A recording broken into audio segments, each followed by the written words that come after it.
To order the Finance Committee meeting of the City of Palo Alto for November 7th, 2023. Would the clerk please call the roll? Chair Burt. Here.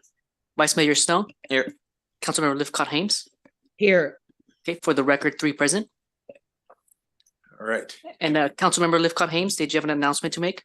Yes, I do. Thank you. I am invoking the just cause provision of Assembly Bill 2449, which allows us to attend meetings remotely without having provided prior notice. The reason for my doing so is that I was diagnosed with COVID a couple of days ago. So for reasons of public health, it is not safe that I attend in person. There are no adults aged 18 or over in the room with me. And I'm here at my home, 4135 Maybell Way in Palo Alto. Thank you. And thanks for hanging in there with us tonight. Absolutely. Okay, so we have 2 items on our agenda, but before proceeding with those, we have an opportunity for public comment on items that are not otherwise on the agenda. Do we have any speakers? Chair, there are no requests to speak. Okay, so that lets us move right into item number 1, which is the Utilities Advisory Commission recommendation that the Finance Committee recommend that the City Council adopt a resolution approving the 2023 Electric Integrated Resource Plan. And Lena, are you kicking off, or Dean? I'll just kick it off real quick and then I'll just turn it over. So thanks, Chair Burt and council members, Dean Batchelor. So back in June, around June time of 22, we've made about 5 different reports to the UAC, the council, and to the finance group. This will actually be our 5th or 6th one that we're going to be doing to set up this integration resource plan. Through these presentations and discussions that we've had with all of you, we've kind of laid out the context of what the IRP really is and describe what the current city supply portfolio, as well as the upcoming planning needs and decisions uncertain facing the city. Staff has felt that these levels of public discussions were important, and given the city must make some important planning decisions, as you'll hear through these presentation tonight. So with that, I'm going to go ahead and turn it over to Lena and I think over to Jim as well. So, so with that, is it Jim or you, Lena? Jim. Okay. So Jim, do you want to start then? Yes. Thanks. Director Batchelor. Let me share the slides with you all. Can you all see the title slide now? Right, I'll assume you can. Good evening, council members. I'm Jim Stack, Senior Resource Planner. It's a pleasure to be with you tonight. My colleague, Lena Perkins, also a Senior Resource Planner, is in the room with you as well. She and I worked very closely together on this report over the past year and a half, along with our other colleague, Shiva Swaminathan, and a consultant that we brought on board to help with the analysis. So this has been a big effort. There's a lot of work that went into this. There's a ton of information in this report and this presentation. So I'm very happy to dive into the weeds on anything you have questions about. I'll try to keep the discussion somewhat high level in the interest of getting you guys home before midnight tonight. So please feel free to interrupt as we go along and ask questions if you'd like more information about anything that we're going to be discussing tonight. So just as an overview, we're going to do a quick overview of what an integrated resource plan is, and then talk to you about what we are projecting in terms of the city's load out through 2045. Give you a quick overview of our current portfolio of resources, and then dive into some of the modeling work that we did with our consultant helping us on, and then talk about next steps and where we go from here.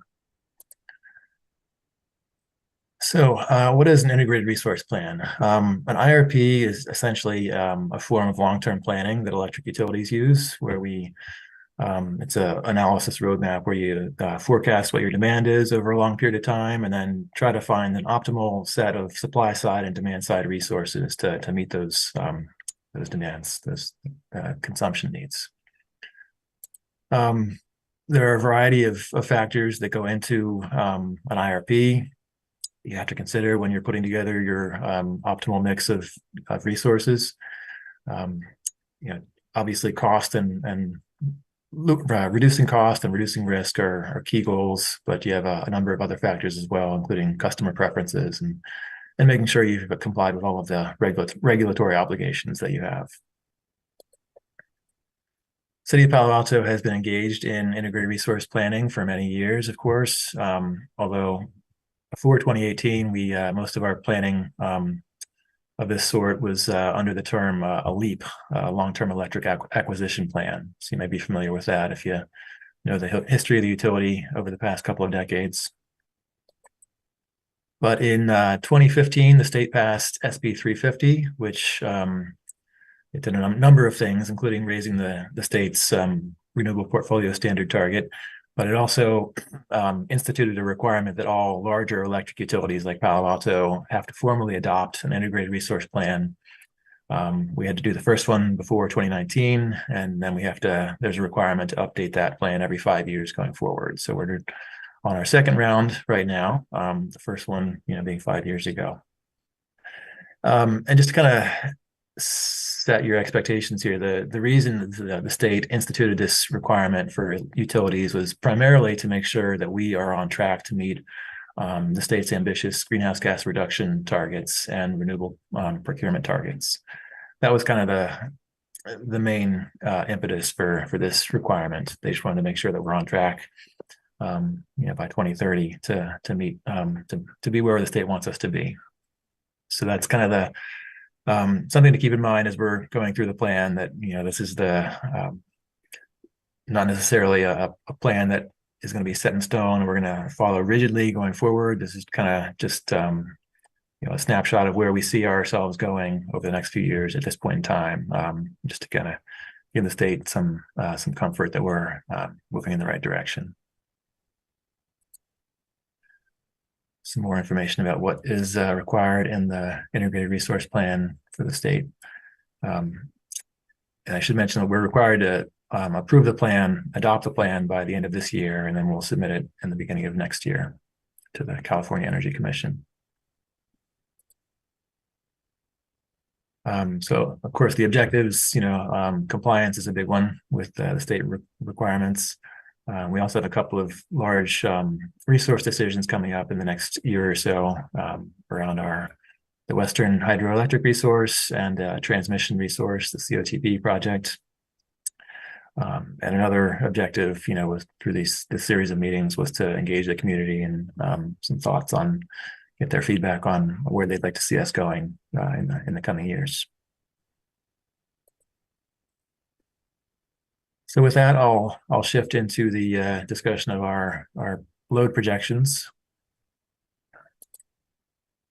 So when we did our IRP 5 years ago, we were actually projecting that the load our city's load would drop going forward.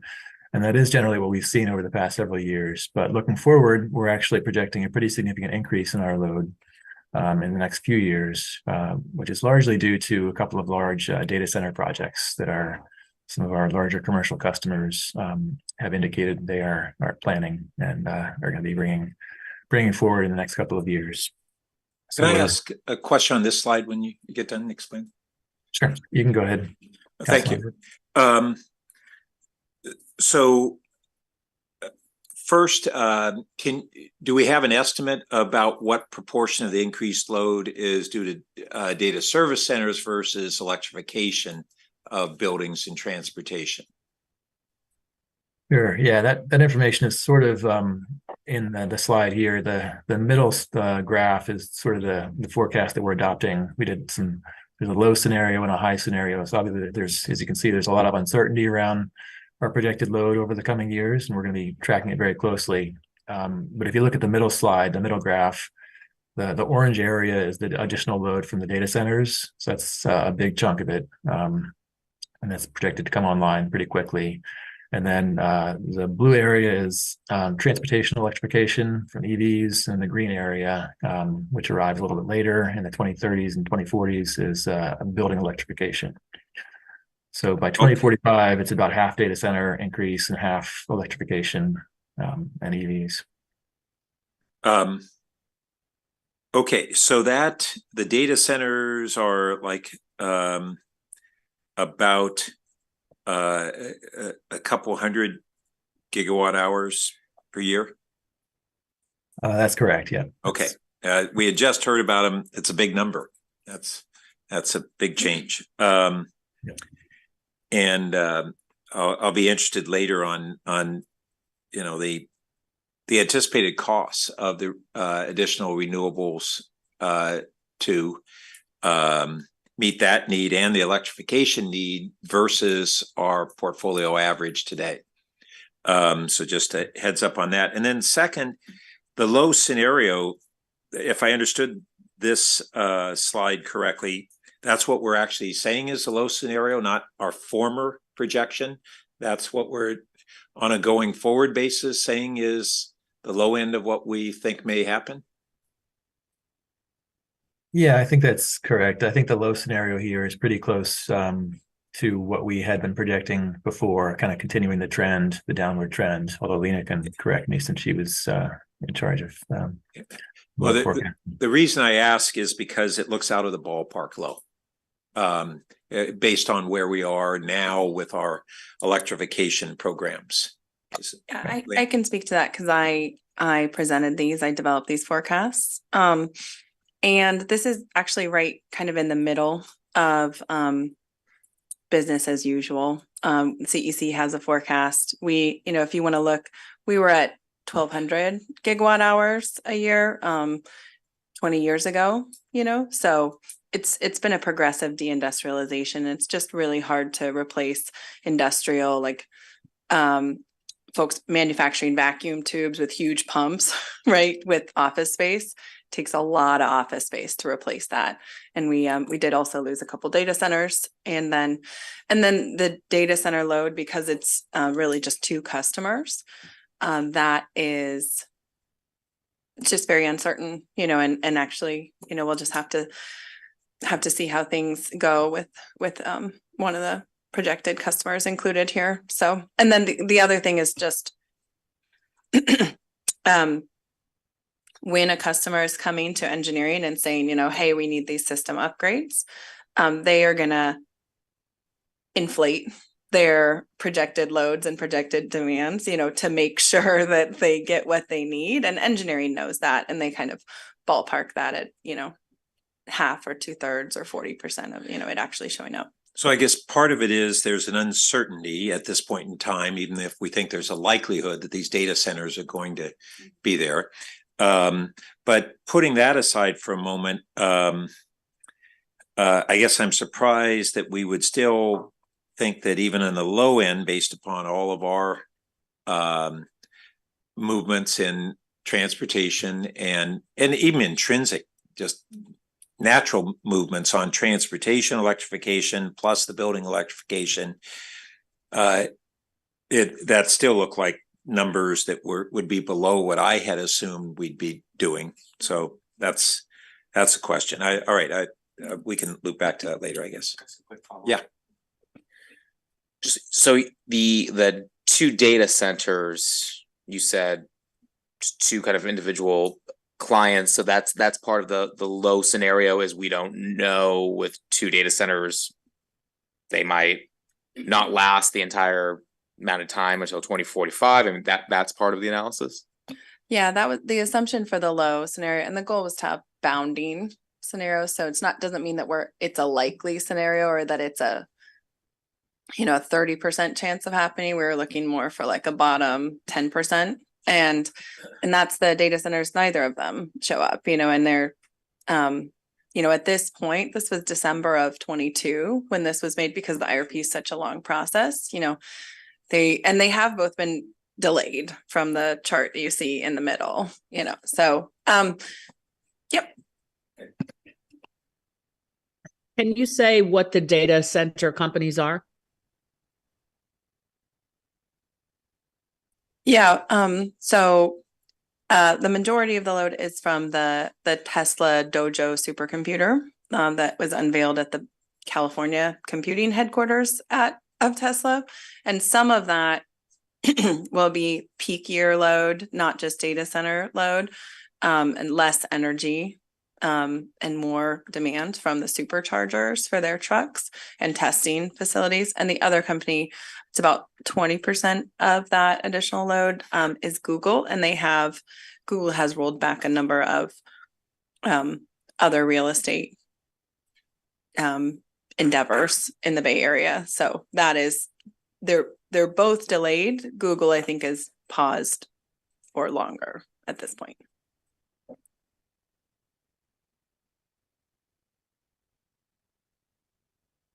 Okay, the next slide shows the mid scenario load forecast again. It just breaks it down by commercial or customer class here. So you can see that the big growth is in the blue area, the commercial customer sector over the next few years. But after that, kind of longer term, we actually see a little bit higher growth rate from the residential customer sector going forward. That's because of the majority of the electrification load that we see coming online is going to be concentrated in the residential sector. That's what our forecast shows right now. So with that, I'll shift gears again and give you a quick overview of our current supply portfolio. So this table shows the resources that we have in our portfolio currently, broken down by technology type. We have one wind project, several landfill gas and solar projects. We recently signed a geothermal contract with Calpine, that resource will start delivering to us in a little over a year. And then at the bottom, we have our two hydro resources, and the Western Base resource, that's the contract we have with the federal government. That's our largest single supply resource right now. And that contract is going to be entering a new 30-year term in 2025. So we've recently renewed that contract for another 30 years. Although we do have the opportunity to reduce our share or get out of that contract until next July. But most of these resources, some of our wind and our landfill contracts start to expire in the latter half of this decade and into the 2030s. And then our solar contracts all go out into the 2040s. And for our modeling, we assumed that when a contract expires, it simply leaves the portfolio. In reality, we will have the opportunity, most likely, to negotiate an extension of the contract with the supplier. But the terms of those extensions are unknown at this point, and so we didn't assume that the contract will continue on. So in the slides ahead, you'll see them simply disappear. So this is what our long-term. I'm sorry. Can I ask a question on that last slide? Yeah. Yep. A couple questions actually. So the Collierville, is that the same as what used to be called Calaveras? Yes. Yeah. Calaveras is one of the main generator in the Collierville system. There's also a smaller generator. So yeah. Okay. We used to always refer to it as Calaveras. I just didn't want to make sure. Okay. And then did you say that the Western has already been renewed? The city has signed the extension of that contract. Yeah. Okay, great. But we do have the opportunity to reverse that. We have the opportunity to exit it. We have the opportunity to exit that up until July of this coming year. I got it. Okay. And we will also have an opportunity in 5 years to exit it. So although it's a 30-year contract, there's 5-year increments.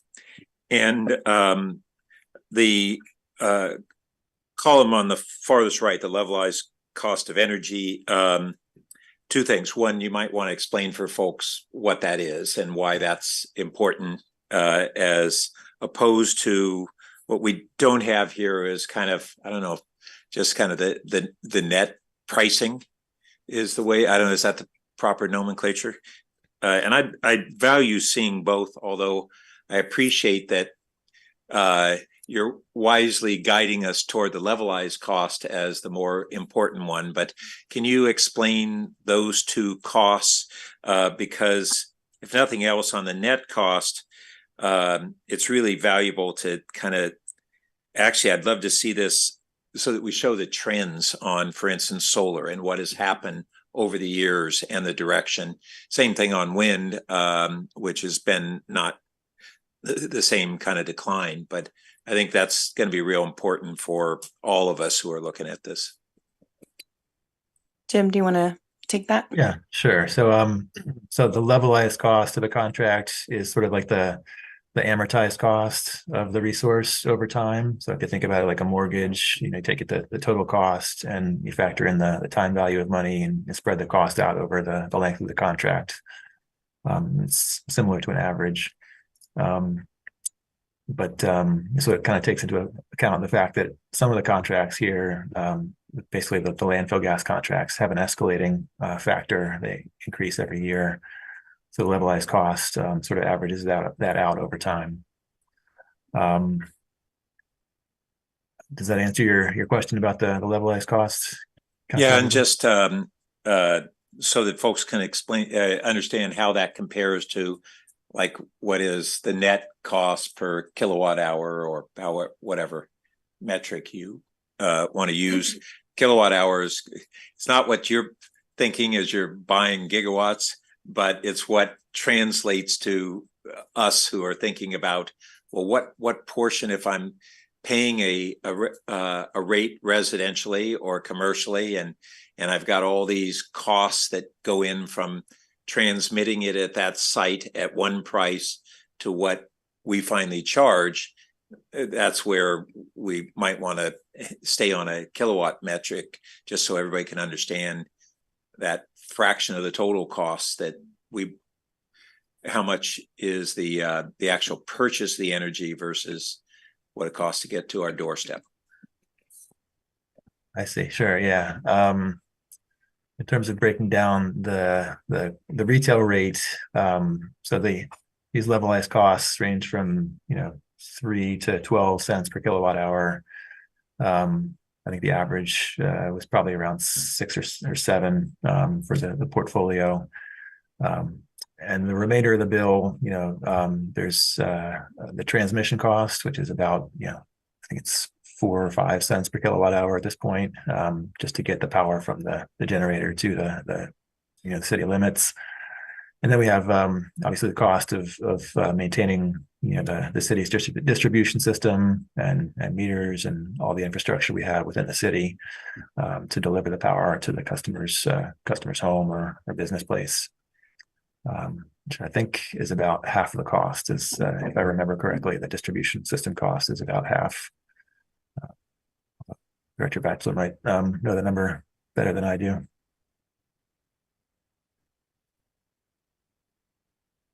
Sorry, Jim, I missed the question. What was one more time, please? Of our total rate is I recall that the distribution system costs are about half of the total cost of our supply, and the supply cost is the other. Is that about right? That's about right. Yeah, it's about.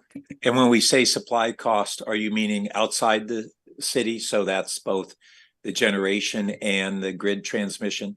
Correct. Yeah, that's correct. Yeah, because we had a year or so ago that we were using kind of different definitions there when I was calling commodity cost, meaning at the point of generation, and Jonathan said, no, that's we actually define supply costs or commodity costs to get to our city border, but then it was different in other circumstance. So kind of just making sure everybody understands the terms and what they mean each time is valuable. Thanks. Yeah.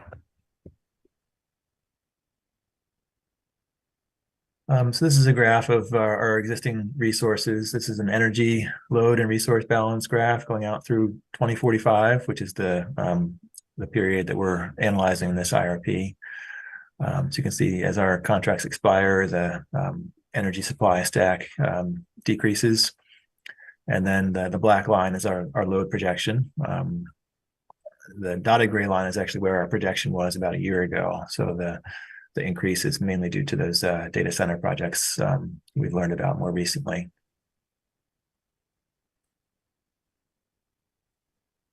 And this next set of slides shows, previous slide was an annual load resource balance. These are monthly load resource balances for the years 2025 and 2035. So you can see, because our portfolio is pretty heavily weighted in hydro and solar, we have a big kind of bell-shaped curve in our resource by month, with a lot of surpluses relative to our load in the summer, spring and summer months, and then some deficits in the fall and winter months to fill in. Jumping out to 2035, when some of our contracts have expired and our load has increased, you see we still have some surpluses in the summer months, but the holes in the winter have grown. So we have a need for more power, particularly in those months. And Jim, I just want to add one thing here. That was feedback from the UAC to highlight that both of the blue bars on the bottom, we could shift about half of them into different seasons. And so right now, we're largely shaping those into June, July, August, and September. And that's to minimize emissions on the grid, maximize value of our assets. And when we lower our costs, then we are better able to electrify everything. And I just wanted to, if the value in those winter and fall months were higher, we would shape some of that hydro into that month. And that's the benefit of having flexible resources that we have a significant amount of control over. So do I understand it that the way we're doing it now helps the grid be cleaner? If we wanted to shift it to us being 24/7, it would, within the city, we'd be doing better, but we'd actually be harming the grid. It would be a net positive carbon emissions for the universe. So that's, I think, really important for us to struggle with. And I think that's a big takeaway on this, not just that we're stuck with this curve, but that it makes more economic sense to use this curve, and that it is actually better statewide environmentally, but it reduces our ability to get to a 24/7. That's a really valuable takeaway for me that I hadn't realized before. Sorry, go ahead. I asked Chair Burt, could you dive a little deeper into that? I'm appreciating that this is important, but not really fully understanding it. Would you mind saying more? Yeah, if I can say it correctly, otherwise I may ask Lena to say it again. So the way we do it now, we use more of our hydro in those summer and shoulder months where you see the tallest bars. And that actually, and we do that somewhat by choice. And that accomplishes two things. It actually is better for our costs to do it that way because there's more demand statewide at that time, and we're selling off surplus hydro when it's really in high demand to other, basically in the state. The second thing is that by doing that, we're allowing the rest of the state to basically use a non-carbon emitting resource of hydro, which the state doesn't define as renewable. Other countries and states do, but we don't. Large hydro is non-greenhouse gas emitting, but not categorized as a renewable. Small hydro is. So we help the state become greener and we reduce our costs some. But we've talked about having 24/7 renewable, which would mean that what we purchase and use over the course of a day and a year, really, it's 24/7, 365 is what we really mean. That would necessitate us where we're those months where we're under that black line, we're not producing or buying renewables as much as we're consuming electricity. And we could shift those tall bars to leveling out the shorter bars, and that would make us look better in just our own accounting toward getting toward 24/7, 365. I think Lena, you were saying earlier that we might, if we did that, we might be able to get to close to 90% 24/7, 365, which ultimately is what everybody wants to do. But there's this difference between how our accounting would map out, which would be more favorable for our own accounting if we did that, but it would cost more and have ultimately a detrimental impact on how green the state's grid is. Did that do it?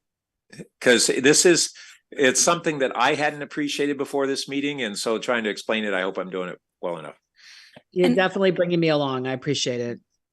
And I just want to add a couple of things as we've been talking about this and thinking about this, that this is essentially because Palo Alto is so far ahead of the rest of the state.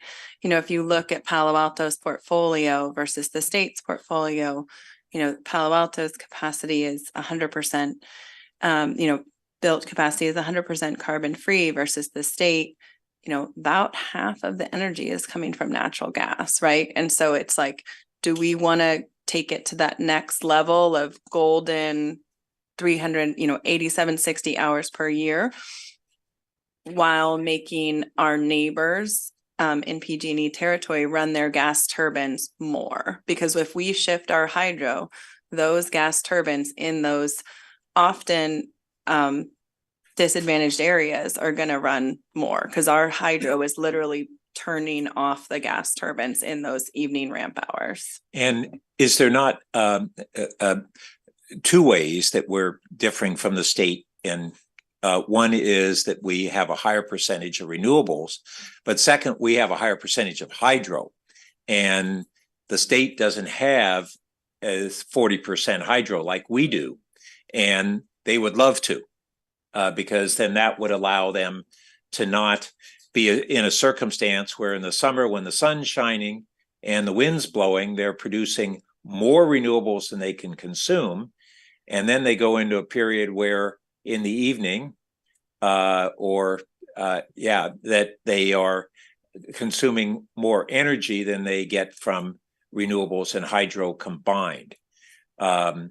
So the state would love to have the mix that we do of hydro and renewables. Yeah, thanks, Lena. That was a really good point. Glad you brought that up.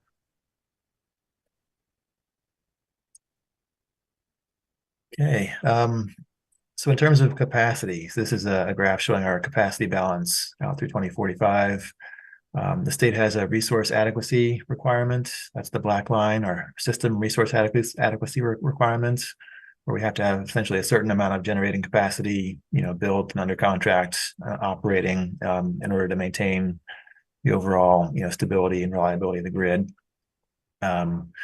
And right now we're looking pretty good. You can see our stacked bars are exceeding the system resource adequacy requirement, which is good news for us. We're able to sell, the excess that we don't need and get a lot of revenue for that right now.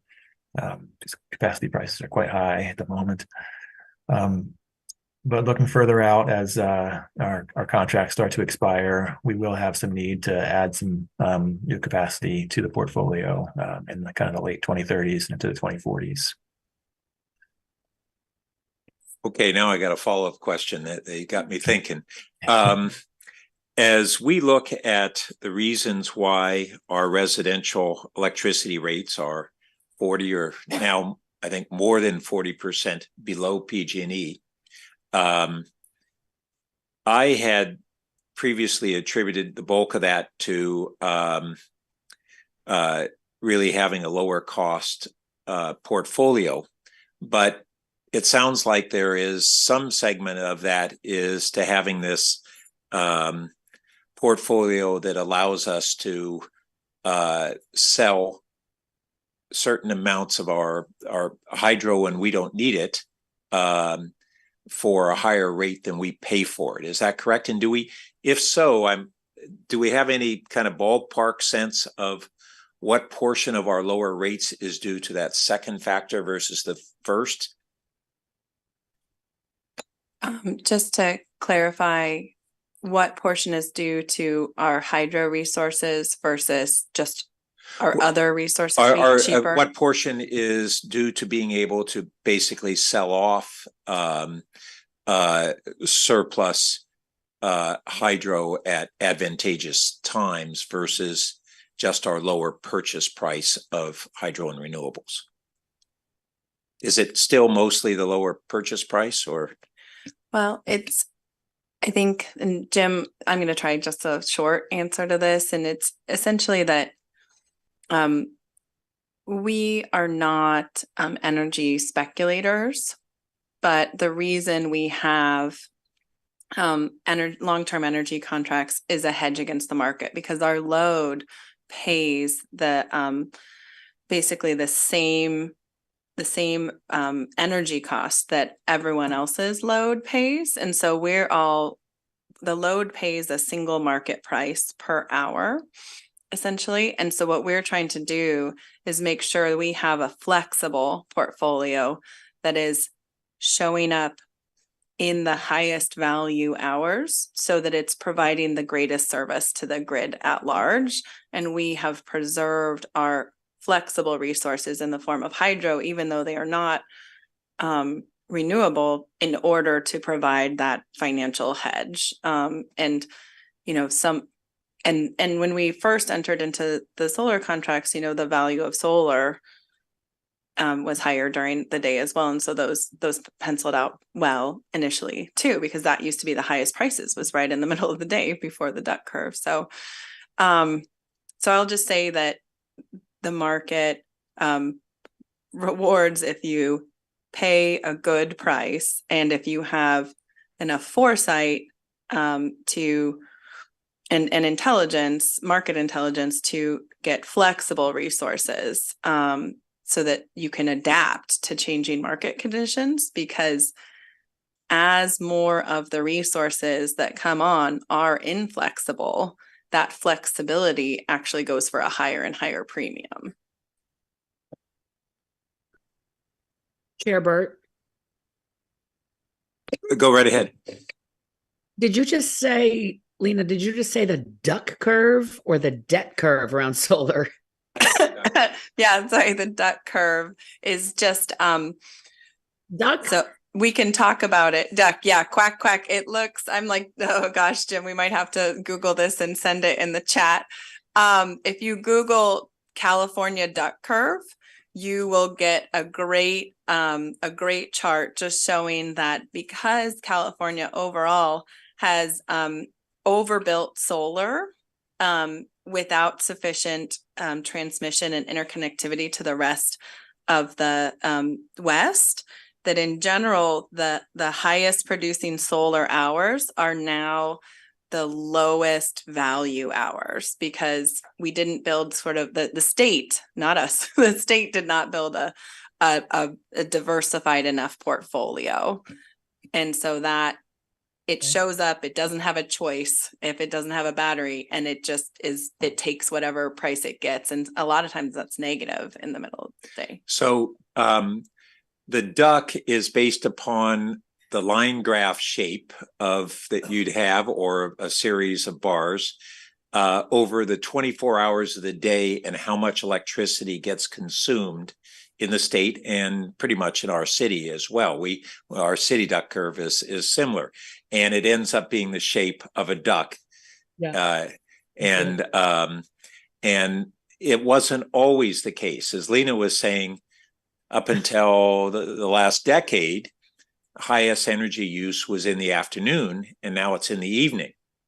And when we booked a lot of these, we and others throughout the state booked a lot of the solar generation and even wind generation contracts, the afternoon was when they were producing the most and when electricity demand was the highest. Now we've got a misalignment between when renewables are being produced and when the demand is.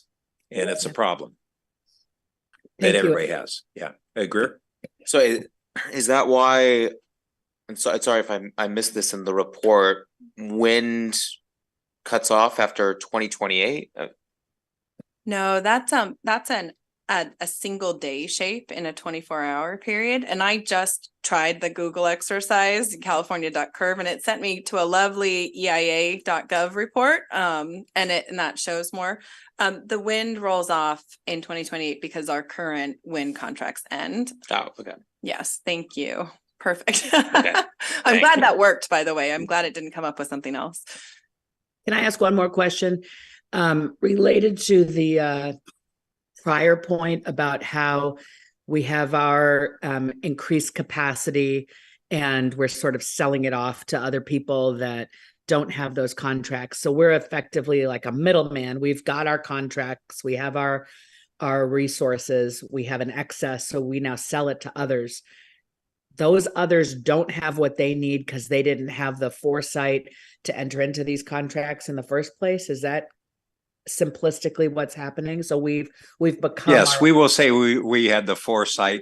My dad was a football coach, and he had two sayings that were contradictory. You make your own luck, and it's better to be lucky than good.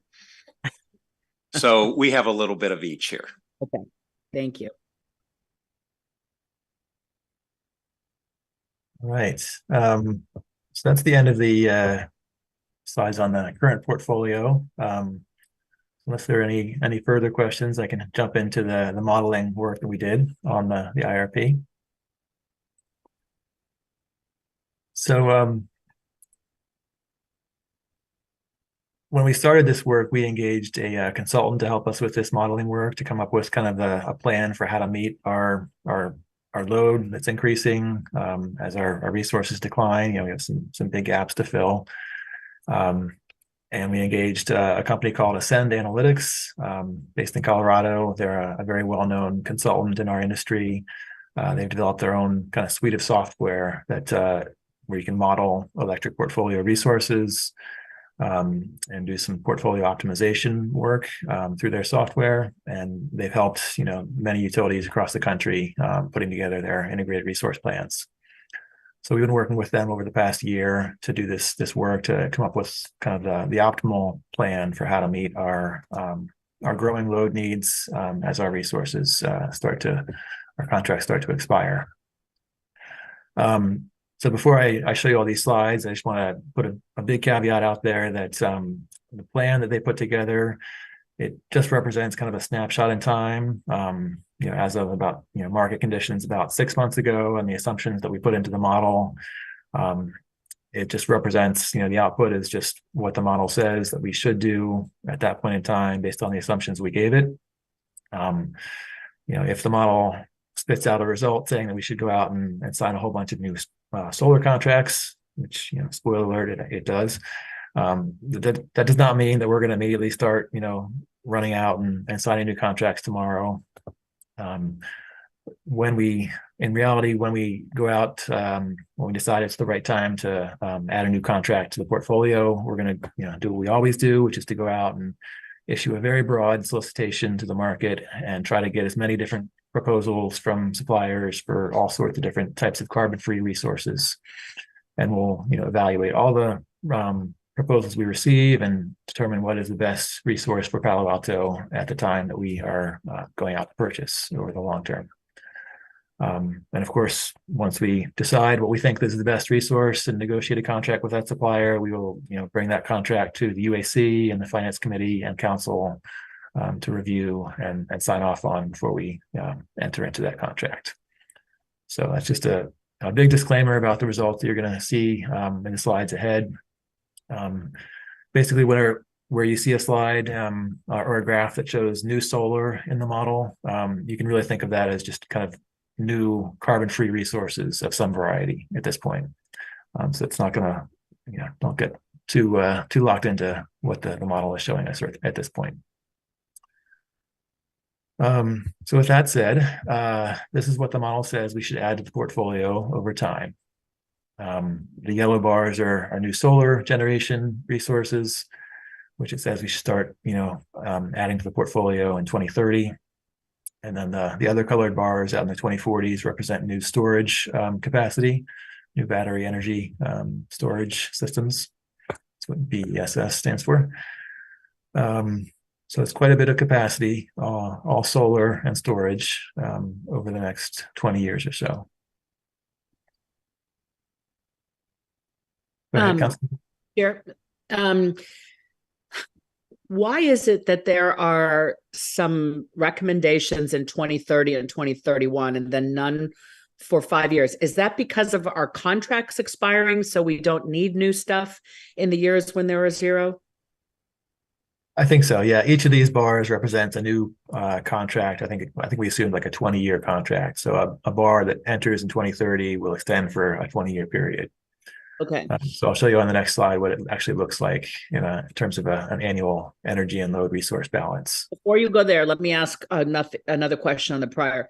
It Sure. seems strange to me that if battery energy storage systems are becoming a recommended thing, why would we have a 4-hour BESS recommended, 2 years later a 10-hour, 2 years later an 8-hour? It would seem to me that, I assume as a neophyte in this area, that 4-hour is the lesser technology, 8-hour is more, 10-hour is sort of the greater thing, the more advanced thing.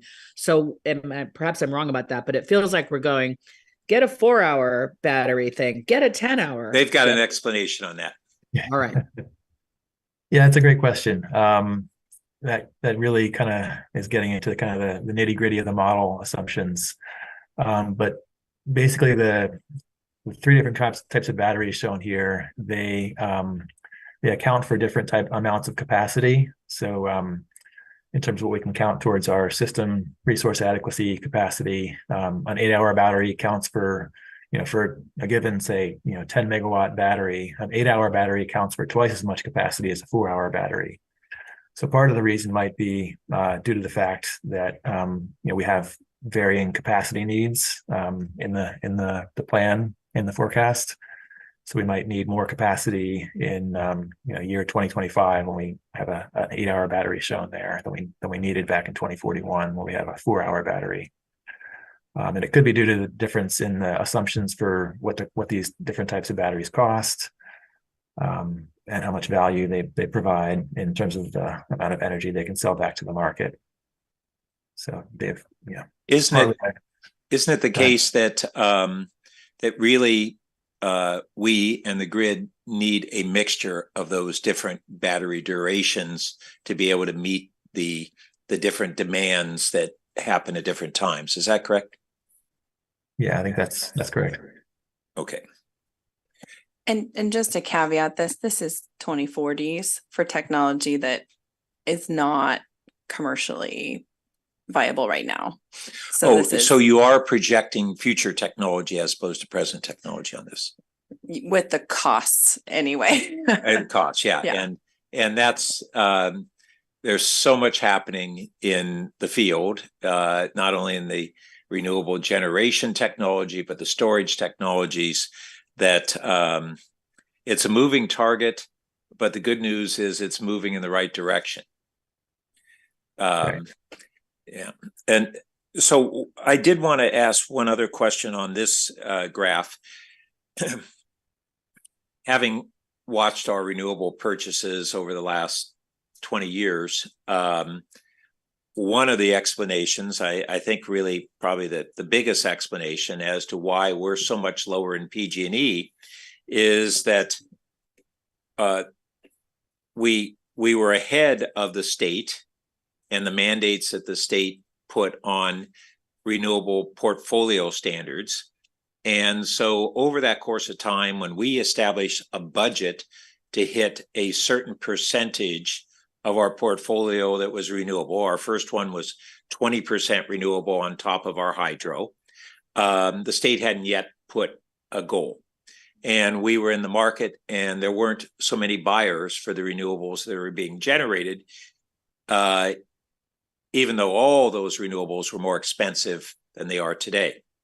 And then the state had a 20% standard and the cost of renewables jumped up because all the big investor-owned utilities were bidding for the same projects at the same time, roughly. And then we went to a 33% renewable standard.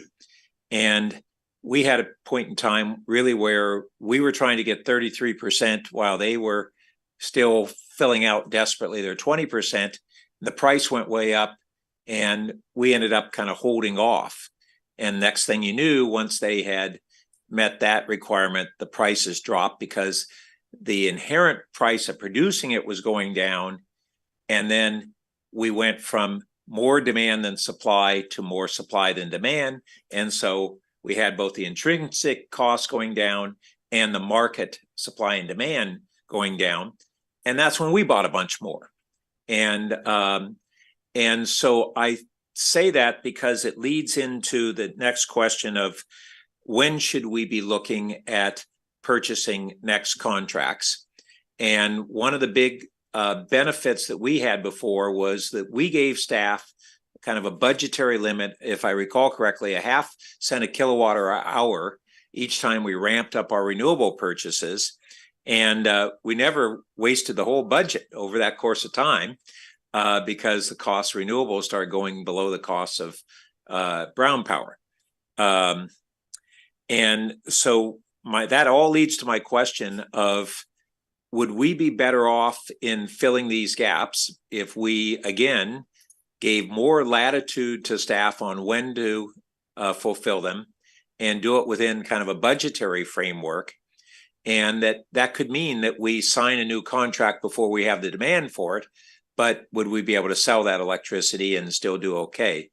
It's not a decision we have to make tonight, but I just wanted to put that out on the table from having seen how we were so both successful environmentally and economically at the same time by kind of that sort of approach. And it might not be exactly the same going forward. And I don't know if you have any thoughts on that.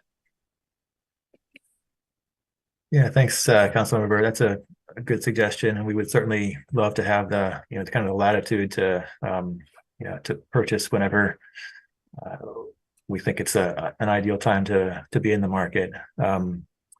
In terms of the consultant's assumptions we have a slide in the backup slides I can show you if you'd like about what we assumed in terms of the cost of renewables over time.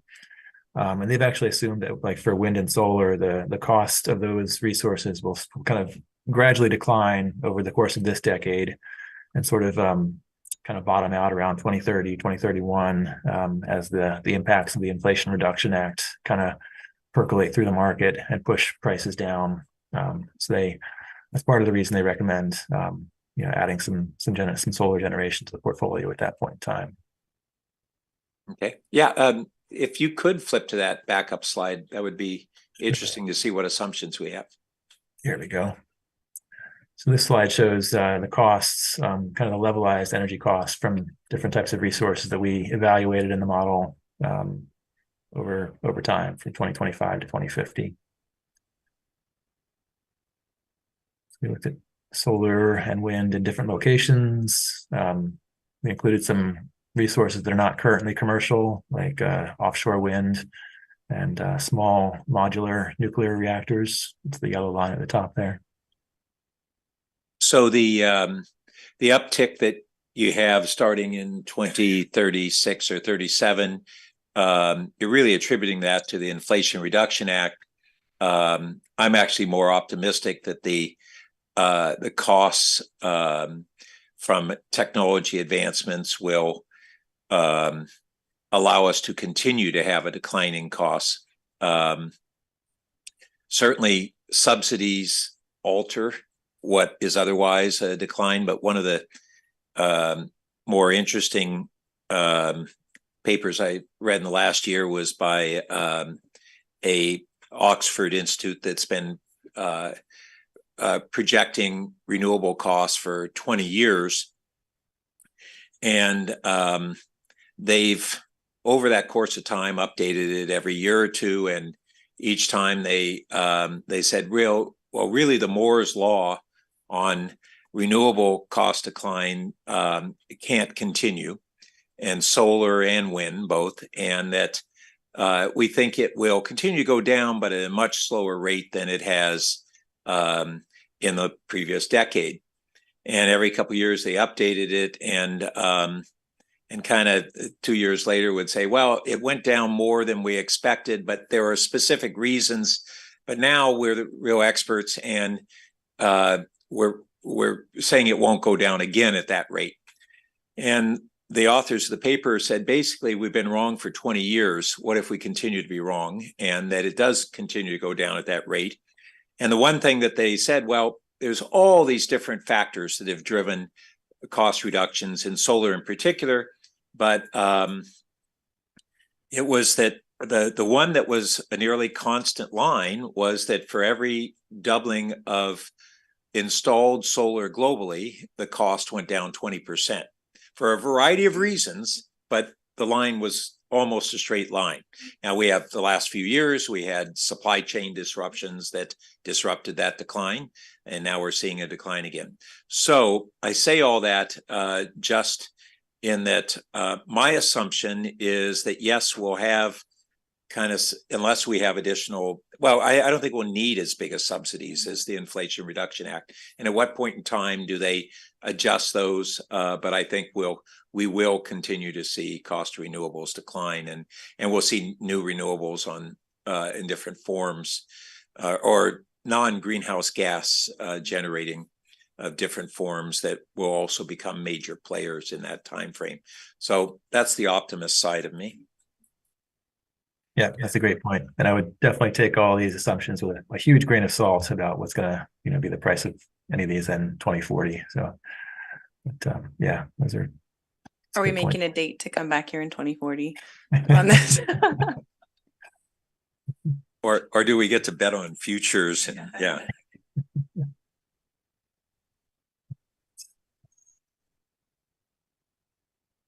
All right, so here was the long-term energy balance used in the recommended plan, showing how we're going to meet our load every year. And then this is the capacity balance. You can see that most of our capacity needs are met with our current resources, but in the later years of the plan, we add some storage to stay above the gray line for our requirement level.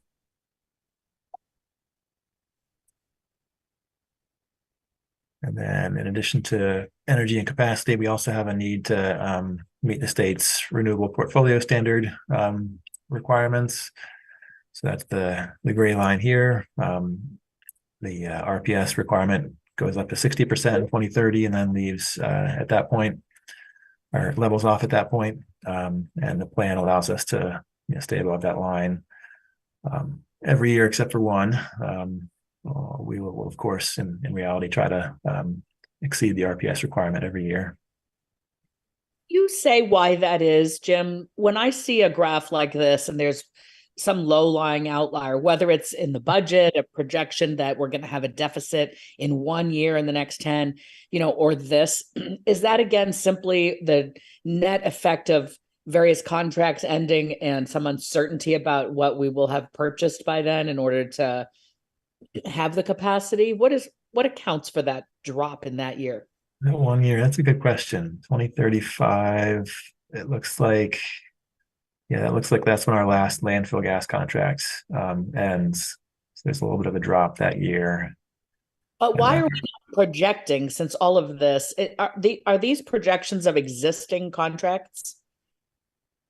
Yeah, so the solid project that we would be purchasing some more landfill stuff. Well, when our contracts expire, we may choose to purchase more landfill gas or extend those contracts. But at this point, we don't really know what the price will be for those extension opportunities.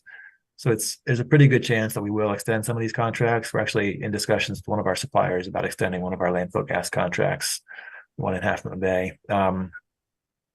But what the model assumed was just that, when these contracts expire, any new landfill gas will just be priced at the market price for landfill gas, which is a little bit higher. And so the model just didn't think, it thought that adding new solar was, more beneficial. It was more economical for the city. So that's what the model chose.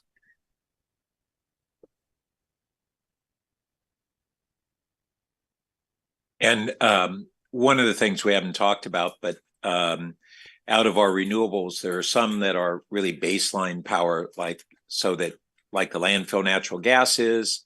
The hydro in some ways can be tweaked that way, especially if it's pumped hydro, and our geothermal is that way. But the state is struggling to find enough of that baseline power, and that's part of why the offshore wind isn't exactly that, but it actually it blows strongest in the evening when that duck curve demand is highest.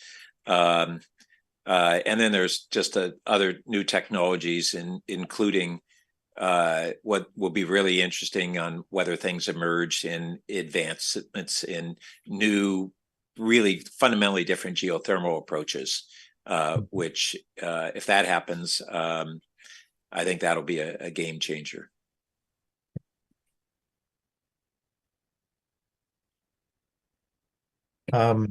Yes, this graph shows monthly load resource balances again. The one on the left is for 2025, and the one on the right is 2045. When we've added all that new solar to the portfolio under this plan.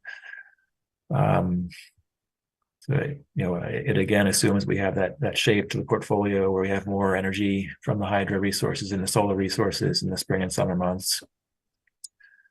In 2045, you can see some gray dotted areas at the bottom. Those are that's energy consumed by the batteries that is lost in the cycling process of the battery has to charge and then it discharges and you lose some of that energy in the process. So that's why there's some negative bars there in 2045.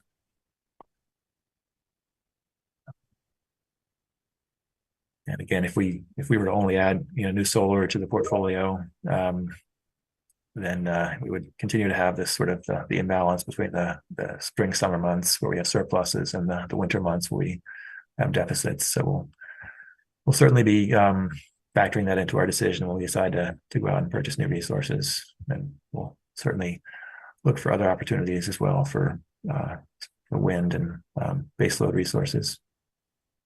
And just again, even beyond baseload resources, but flexible resources, flexible carbon-free resources like hydro.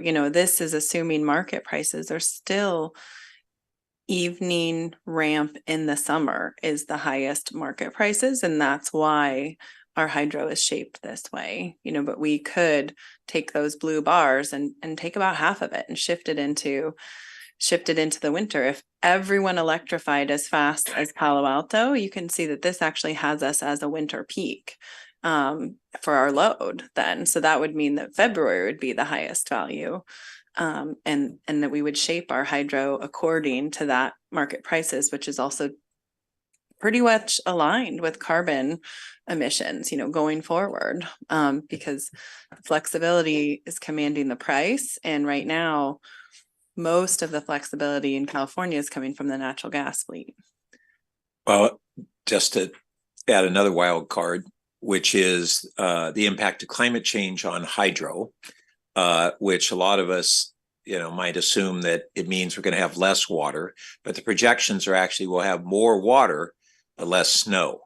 And so we get this peak of hydro production because it's when all the snow is finally melting. And instead, in the future, we'll get more of that runoff into the hydro reservoirs during the winter and spring. And that in itself will change that hydro production model, whether we kind of choose to or not. And we did model basically a decrement in our hydroelectricity generation just because of that reason, with the less snowpack. It's sort of equivalent to if we just lost half of our reservoirs.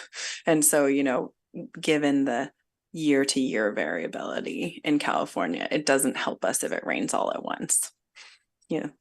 But it will be interesting if basically our runoff shifts to those winter months when there is demand that's high and less solar generation. I don't know what that answer is, but it's kind of intriguing.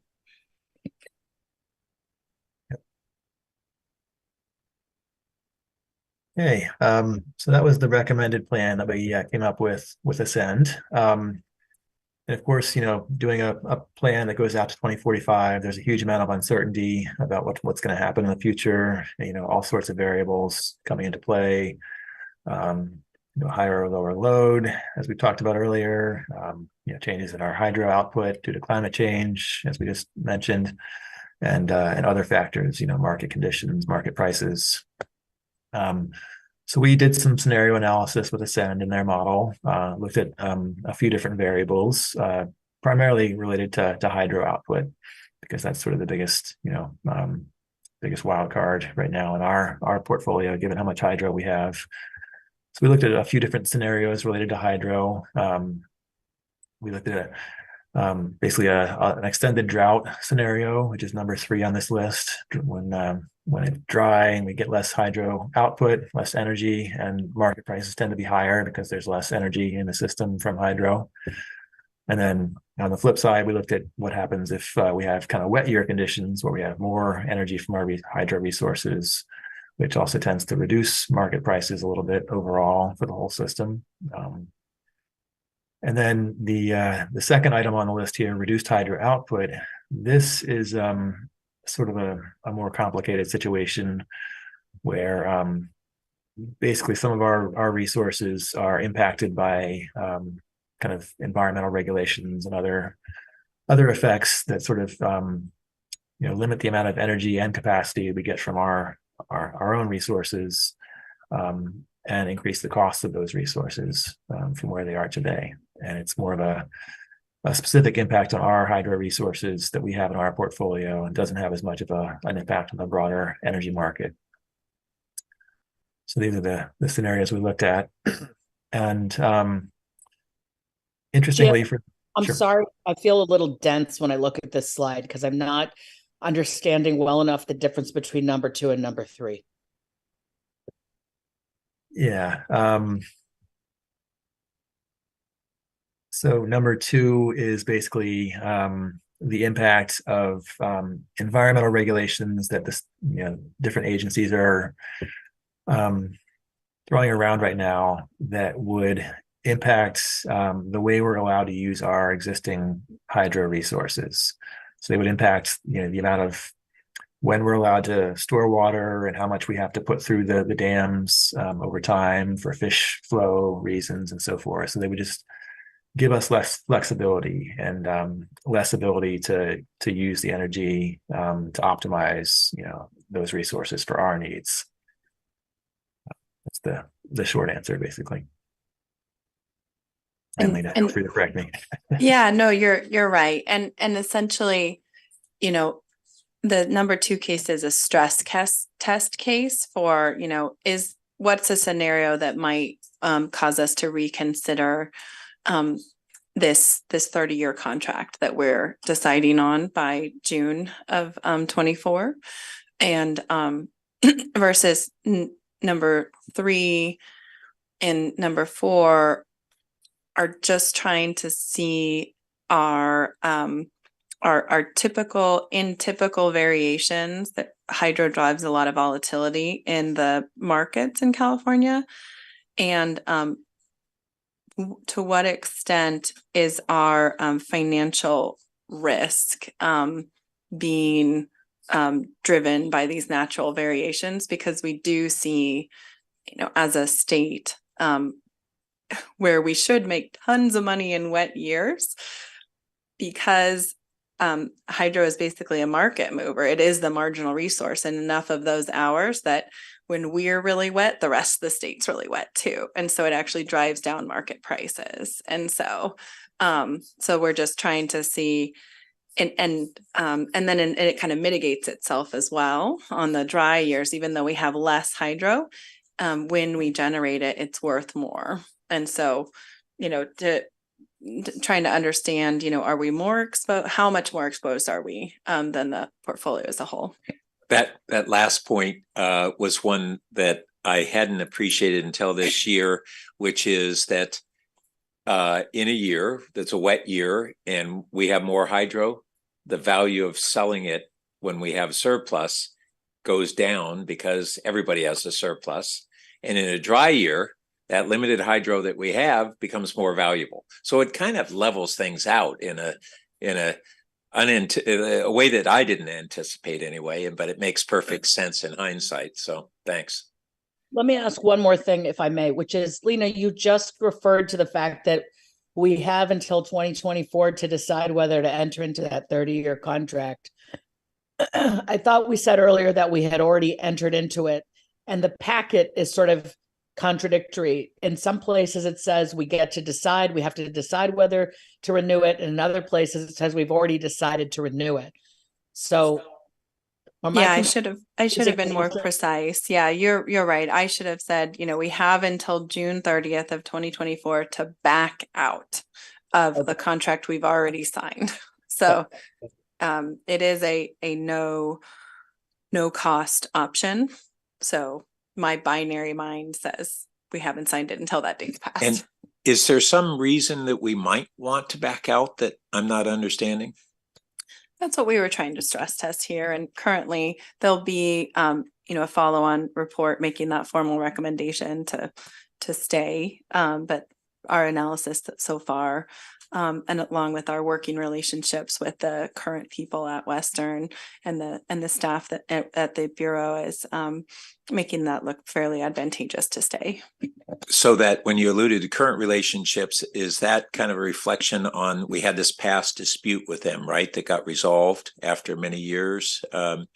And so that was part of kind of going into the consideration. And now it looks like not only is it good economically, but they're better to work with it. Yeah. And it's always nice to not be in litigation with your partners. And so the litigation had gone on for a very long time, and it was resolved and basically in our favor. But even during the litigation, I built great relationships with the operators of these turbines, which is the U.S. Bureau of Reclamation. They have some really, really great people and great engineers, and they have, I used to say that trying to make this large federal hydro project more valuable and nimble and flexible to adjust going forward, it was like trying to teach a dinosaur to roller skate. And I no longer say that, because they've been roller skating for, and it's breathtaking to see these guys work in a 5-minute market with really old machines, and it's and it's just, and they've been really great to work with, and they fully appreciate the differential value of that hydro, because they're essentially working with less hydroelectricity too, and still needing to pay all the bills internally. Yeah, I think the only thing I was going to add to that is that, it's not that we would lay off 100% of it, but we've also talked about, do we lay off a portion of it, not take as much, but there's no base load out there for us to look for. So I think as we've went through the scenarios and we've looked at this analysis, it's telling us that we probably need to stay right where we're at, but we're still going to look at it and see if there's any possible changes, but it's not like we would lay everything off. So it's not all for that we would have to get rid of the contract. Well, kind of even going further than that, there's not a lot of other hydro opportunities, but my understanding there may be some smaller ones. Wouldn't we want to get as much hydro as we can lay our hands on at a reasonable price? Okay. Yes. Okay. Thanks. Yes. Thanks. So to get back to the scenario analysis, when we modeled these scenarios, interestingly, for cases 3 and 4, the dry year and the wet year scenarios, the model actually told us that we shouldn't buy any more or less new resources for the portfolio. We should just compare to the base case, the recommended plan. It just said in those situations, in those scenarios, you should just buy either more energy or sell more from the market, or sell more energy into the market. But it came up with the same set of recommendations as the base case.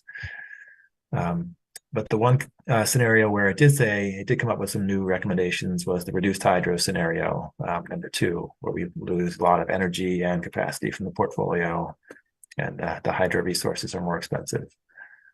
So this is what the plan came up with for that situation for scenario 2.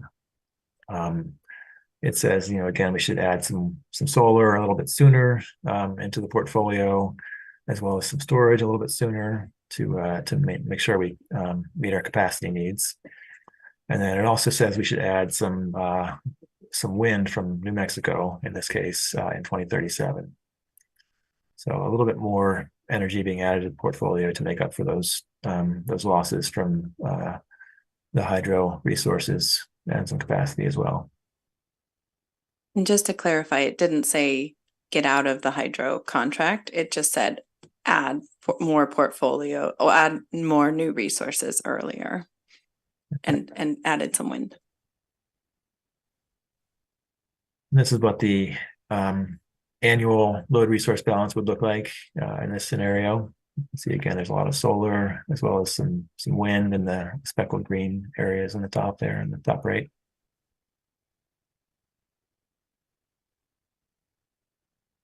And then the capacity balance, the annual capacity balance is shown here with some storage added a lot sooner to make sure we stay above the gray line almost every year. Jim, can you just go back one slide a sec? Sure. I think you're missing in the place where you describe things. The yellow for new solar is missing from your Yeah, the legend. Right. Yeah, in the legend. legend. About that, yeah. Just to the extent you're sharing this, assuming this goes forward to council, Yeah, that's a good point. Thank you. I'll correct that.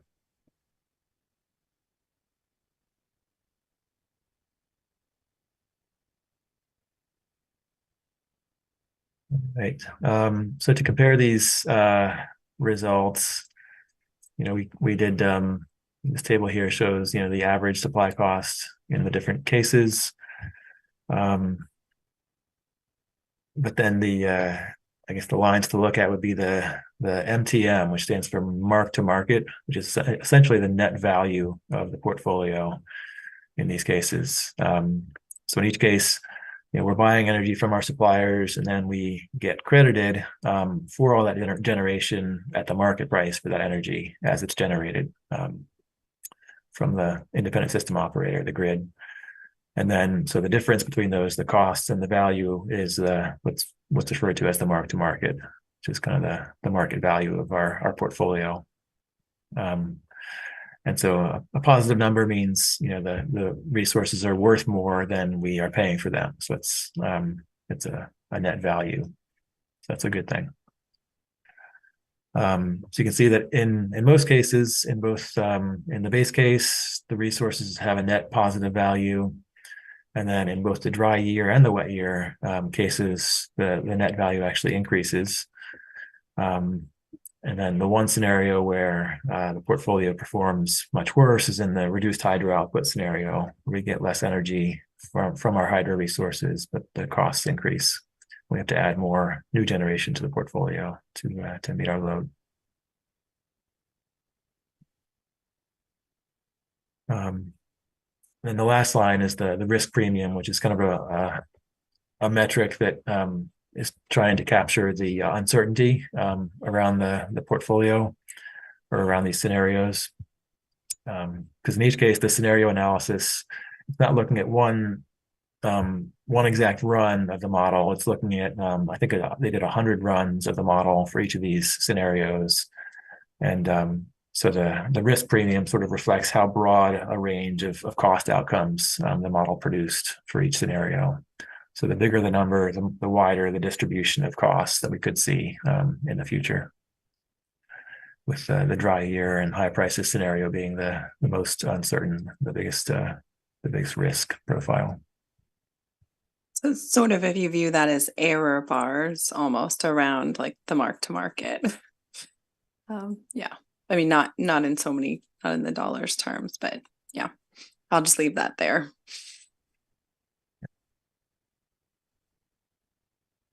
Right, so that wraps up the modeling work we did for the IRP. So in terms of the overall findings, as we've been discussing, Previously, the modeling indicates that the Western contract, which will renew for a new 30-year term in 2025, it looks competitive. It looks attractive at this point. As Lena mentioned, she'll be back with a follow-up report to bring a formal recommendation about whether to stay in that contract or reduce our share in that contract next year. As you've seen, the model that we use tends to pick the lowest cost resources like solar, as well as some storage in the later years to meet our capacity needs. Even though solar is the best overall fit for the portfolio, it is the cheapest and has a good amount of value according to this model. And then, as we discussed, we have increasing loads, and we'll be expecting to do some new procurement and add some new resources to the portfolio in the coming years. So you can look forward to seeing those contracts come to you for approval sometime in the near future. And then the next steps in this process, we'll be taking this to the City Council in early December for approval, and then submitting it to the California Energy Commission early next year. And then obviously we're going to continue to monitor the city's loads and hope that those load increases come to fruition, and we start to see those in the coming years. And we will continue to monitor the market as well, and try to pick our spot to enter the market and add new resources to the portfolio as we see needs for that. And that's all I have. So happy to take any additional questions you guys have at this point. Julie or Greer? Julie? Sure thing. Thank you so much. I always learn so much at the Finance Committee. Really grateful for your thoroughness. Two very different questions. One is, it's clear that our partner in modeling is an incredibly important decision, and I'm curious as to whether Ascend is somebody we've partnered with for some time, or they're a relatively new partner. How do you go about selecting this sort of critical thinking partnership? Yeah, good question. The short answer is no. This is a new partnership for us. We hadn't done this work before. 5 years ago, when we did our IRP, we were projecting our loads coming down, and we didn't have any big contracts expiring at that point, so we didn't really have any need to add new generation to the portfolio. So that's kind of the main reason we didn't do a big, very intensive modeling effort at that point. These consultant contracts, of course, are a bit costly, and we didn't have a strong need for it 5 years ago. But looking into the future now and seeing loads going up, we do want to make sure that we are, using the best resources available to us and making the best decision about what to add to the portfolio and when. In terms of how we chose Ascend, it's the utility industry is a big, high value industry in the country, but the number of companies that do this kind of work is pretty small. And Ascend has a very strong reputation. A lot of other utilities in California have worked with them, and we've seen the products they produce. So we did a solicitation, and we did interview some other consultants, but we found that Ascend's kind of suite of resources was the best for us. And what is the value of the contract with Ascend? Oh, that's a good question. I want to say it was around $50,000 for this work. Lena, do you recall? Yeah, they kind of made an exception for us. They usually charge a little more, but I guess we're there. Special. We were very interesting, and we taught them a lot of things, actually. Really cool to hear. Do you want to say more briefly about that? I think that one of the things that stood out about Ascend is that they also do modeling not just for other utilities, like local utilities, but they also do modeling for balancing authorities. And so they had the capacity, which balancing authorities are essentially modeling their system as if they're an island and they have to balance loads and resources all the time. And so we saw that as an opportunity to both investigate 24/7 if we wanted to, power matching, as well as someone who could actually model the complexity of our hydro resources, because wind and solar are pretty easy to model because they just come whether you want them or not, and they take whatever price is there. But when you have anything dispatchable, battery, natural gas turbine, hydrogen, or hydro, you need a lot more complicated model, and you need a lot better modelers to do it. And then we still, really hem them in and ask them to do things their model couldn't do perfectly, but they did it better than anybody else has ever done. Okay, cool. Thank you for that. They sound, to be an outsider looking at this, it's like they're predicting the future, or certainly trying to model the future. And it's pretty exciting and complex, and sounds like we're getting a great deal, which is great. My other question is more run of the mill. When I looked at the residential customer sector predictions, I was curious as to the extent to which you assume that we're going to meet the RENA requirement, or meet half the RENA requirement, or what have you. When you're trying to predict how many additional residential customers we have, how do you take into account what the state is telling us we have to do versus what realistically we can do, we will do? We're looking at in theory 6,000 new units, which is quite a hefty proportion of our existing residential units. And so I'm just curious as to whether those 6,000 are in there somewhere, or some fraction of them are. Jim, is it okay if I take that one? Yeah, go The ahead. load forecast. Yeah. So I made the load forecast, and I, I developed it kind of last fall, presented it, 2022, December 2022. And I got the same question there, for, do you have the additional, housing in here?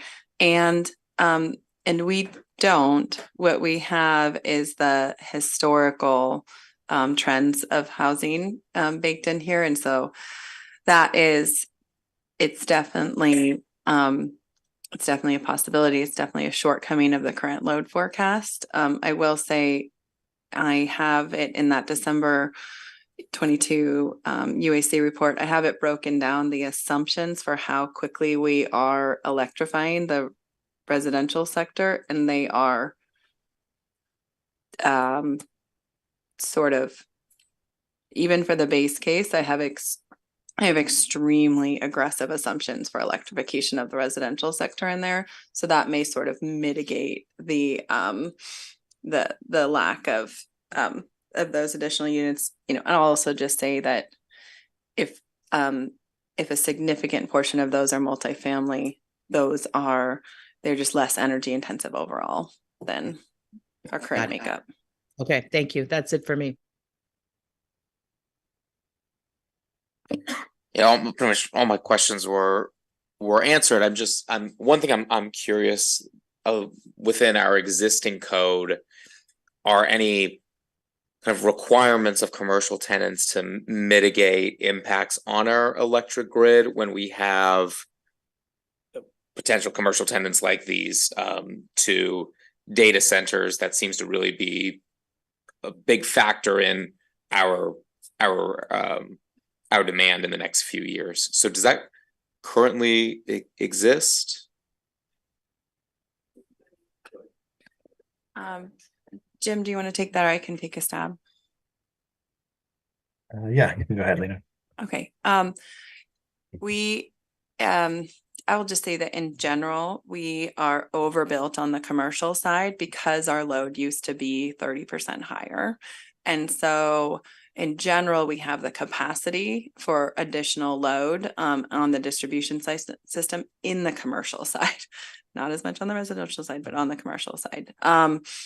That, things still need to be replaced. And in general, a flat load, as the data center part of the load is excuse me, sort of the ideal customer, because you make your wires and transformers and everything a certain size, and then you really want high utilization of those round the clock, not a peaky load. And so in general, a large data center customer will actually make energy cheaper from everyone else on the system because they are taking, their share of the fixed costs and then, supply costs and everything else. So it's sort of economies of scale for everyone. That being said, I know that there are, that we are just, being really careful in the length of contracts that we enter into in order to serve that load on the supply side to make sure that we don't assume that load's going to be there for the next 50 years. That's helpful. Thanks. A follow-up question on that data center issue is what's the gross revenue that we are projecting from that per year? Well, let's see if it's about 20%. What's our gross and total electricity sales?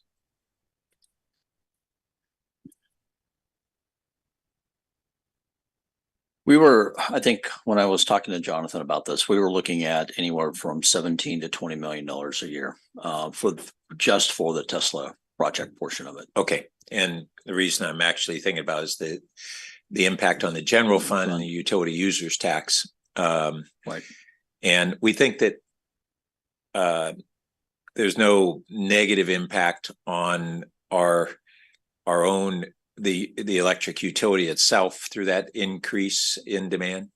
No, as Alina was talking about, I think the thing is, we've seen that most of that commercial in that location area has gone down over the years. Yep. And so as Lena mentioned, there's some minor tweaks that we'll have to do with the system portion of it up in that area, but overall it's more than capable. We are working on upgrading our substation up in that area. And that is just because we needed more capacity coming out of the substation. And so we are splitting that cost with Tesla on that because we're going to have to do something with that substation for electrification. So it meant that why should we not just do it all at one time? And it's a much cheaper rate and we can get there a lot faster than what we could have done because they take on the whole engineering piece of it. And so the cost to us is going to be somewhere around $12 million, where it would have cost us probably double that amount if we would have done it for the electrification and how we would have had to expand. Okay. And when we're looking at storage, most of that, has historically been focused on storage outside the city at the site of a solar farm or pumped hydro storage and things like that.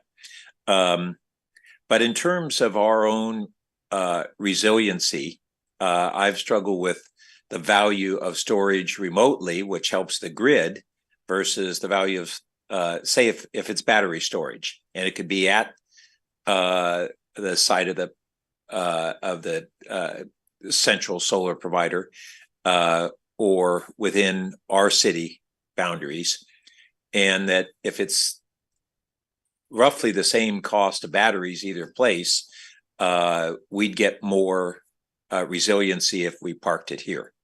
Is that becoming part of our trade-off considerations?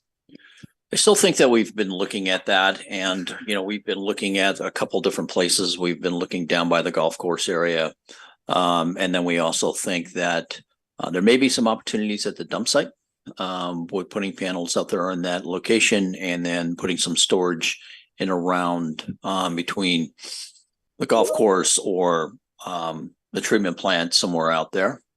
We're also talking to Tesla. What's Tesla going to do? Because we would like to possibly, if they're going to get into the solar portion of it, we want to help them and we want to support that, but we also want to build storage there. We think that that's a large facility. It's kind of like with the VMware.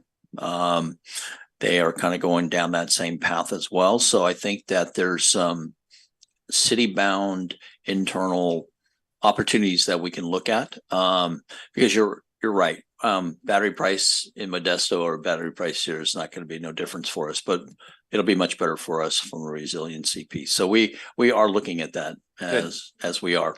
And then you mentioned those different locations for both generation and storage within the city. The airport's another big one because we have basically all of the planes on the tarmac plus they're stored on the tarmac plus the hangars.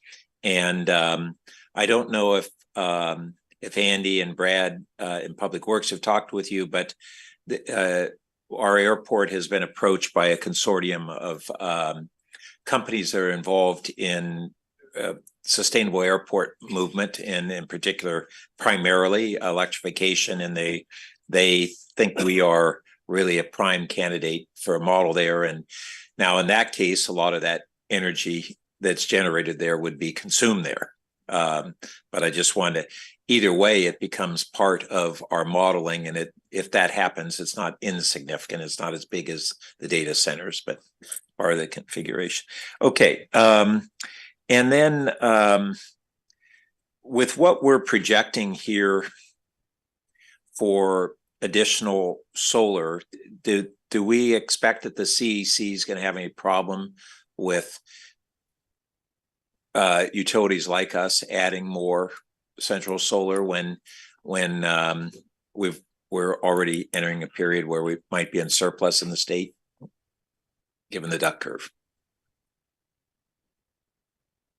I don't think so. And one of the factors that might mitigate that concern will be we're seeing more and more integration of the California grid with the wider Western grid and the other markets around us. You know, we have the extended day ahead market, which is kind of extending California's marketplace, its grid to other parts of the West, and that'll help us sell some of our surplus storage or solar when we have it in the middle of the day to those other markets outside of California that don't have as much solar. So that'll hopefully help with that issue. Okay. And then we did note in the report that and I'm trying to remember what page toward the back of the report, that we use RECs to offset shortage in coming years. And so I think given kind of the questions about the value of RECs, I think that's something that we should bring forward as a policy discussion on whether we do or don't want to move in that direction. If there are ways to work around that, which it sounds like there are, but they all have pros and cons. And then lastly, kind of at a high level on this whole report, this, we now, as you said at the outset, that SB 350 has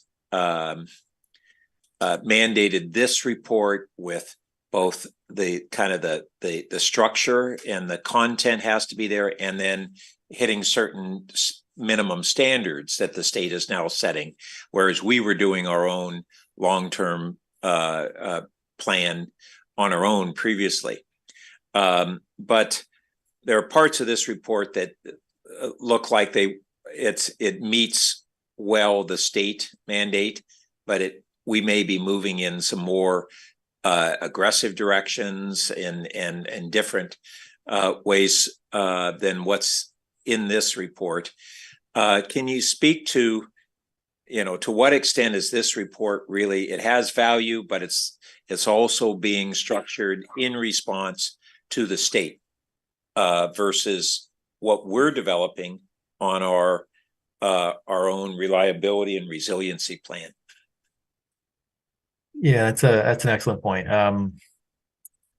The way we put together this plan was essentially to show the state that we are meeting kind of the minimum state requirements.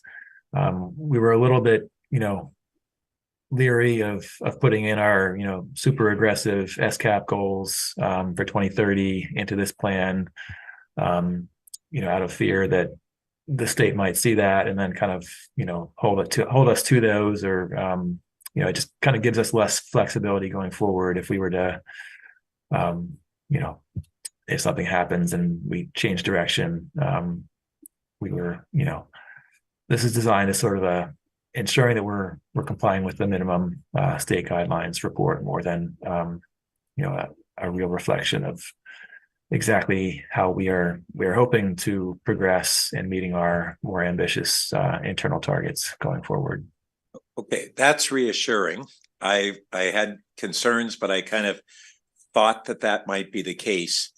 Then it's a question of, do we need to convey that in a way to the council and to the UAC and others that this is not a reflection of as far as we intend to go?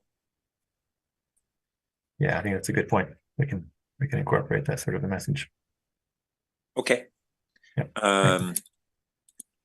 I think that covers it. It's been really educational, and appreciate it, and looking forward to us not only meeting but exceeding what we have here. So thank you. Thank you. All right.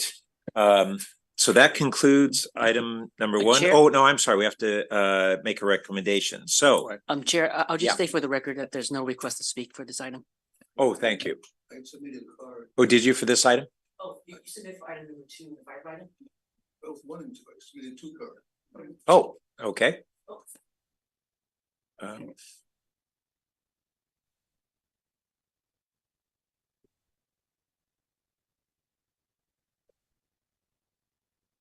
Yeah, you want to go ahead and come up, Herb? You can use this mic.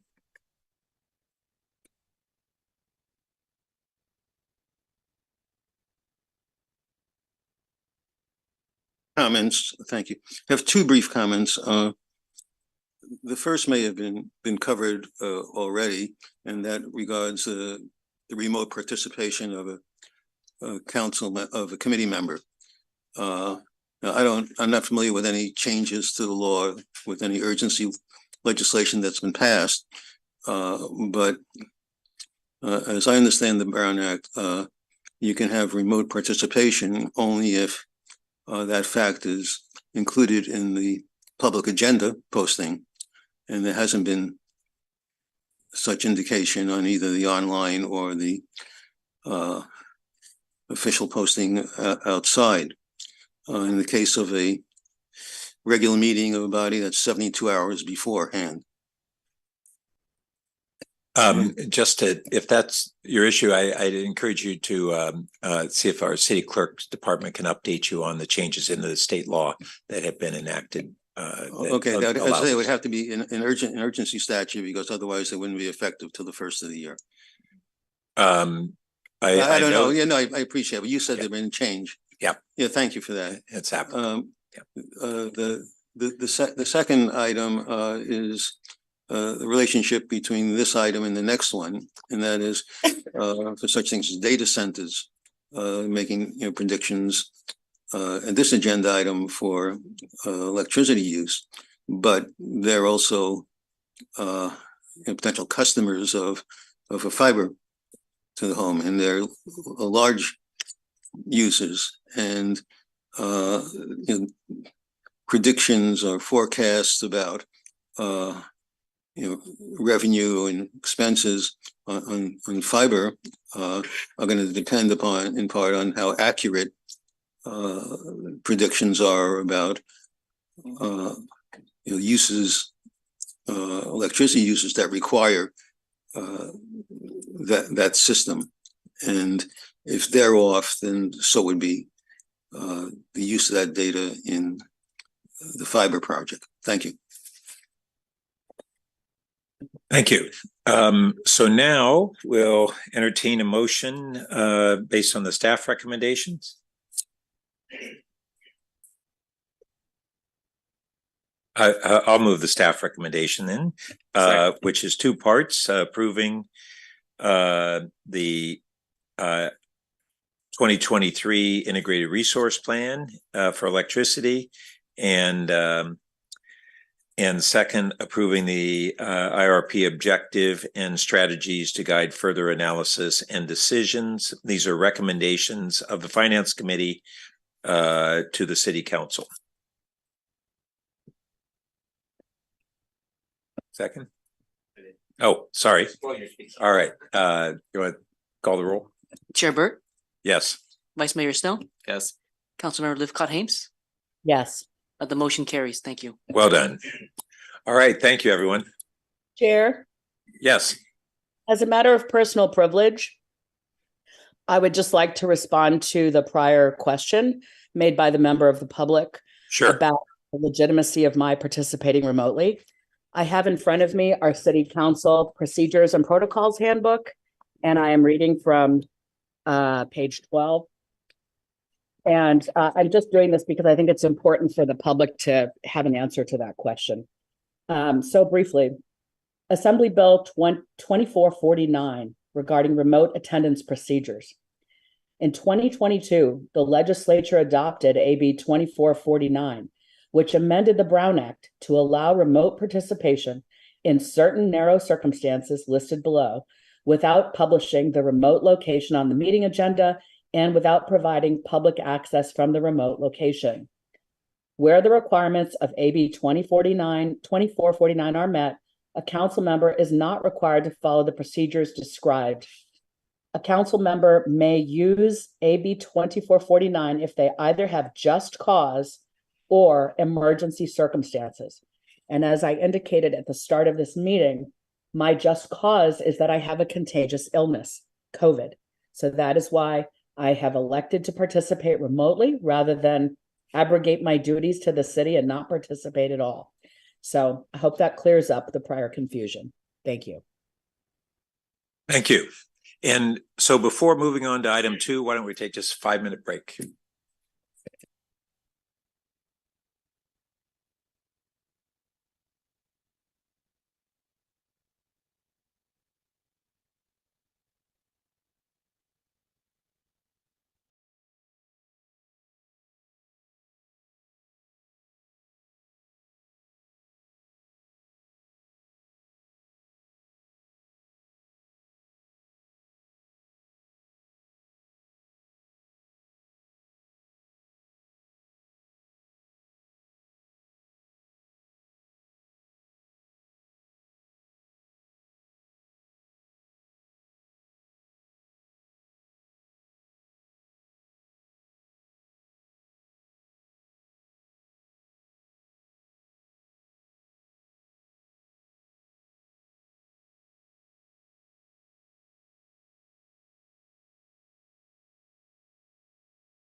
to get going.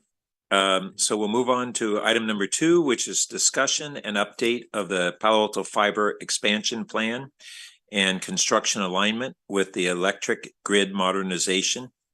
It says a CEQA status, not a project, but I saw in the report there's a CEQA issue, so I'll let you explain that later. Right. Thanks, Chair Berg. So tonight we wanted to come to you and talk to you a little bit about, as you all know, that we've had these 2 projects that have been moving on from fiber as well as the grid mod. And we have looked at what it's going to take for each of these projects moving forward, knowing that the long process is going to happen. We know that we have some resource capacity issues that we decided that it might make more sense, and we'll get into this a little bit more, is actually combine these 2 projects together. We think that there's some synergies around saving some of the dollars just around the pole replacements, because there's so many poles that need to be replaced, from growing them bigger and getting some height in there so that we can make the fiber connections, as well as making them more stout because of the larger transformers that we're going to have to put in place. So we have looked at this. We've are working with an engineering firm that has purchased Magellan, called Entrust. And so Magellan already had done all of the engineering, all the pole calcs, everything was done. So it made sense to start working with Entrust.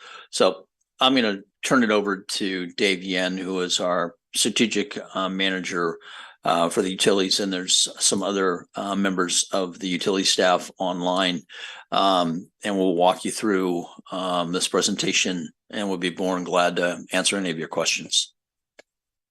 Okay, good evening, council members. So tonight we will provide an update of the fiber to the premises project, along with alignment to the electric grid modernization. Before the city can begin construction of the new fiber to the premise, or FTTP network, we'll need to complete the CEQA initial study to confirm that there are no significant environmental impacts. And the goal of the project alignment is to minimize disruption within the neighborhoods, and also, as Dean mentioned, identify any synergies in construction, resources, and share costs in building these 2 projects. So in front of you here is the agenda. We will include a recap of the 3 major capital projects that were approved by council.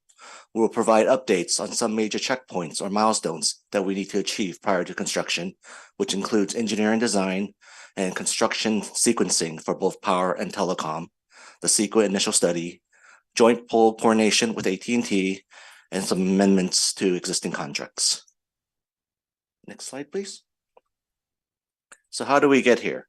In December of last year, City Council approved the fiber expansion plan, including a phased approach to build fiber to the premise without any debt financing.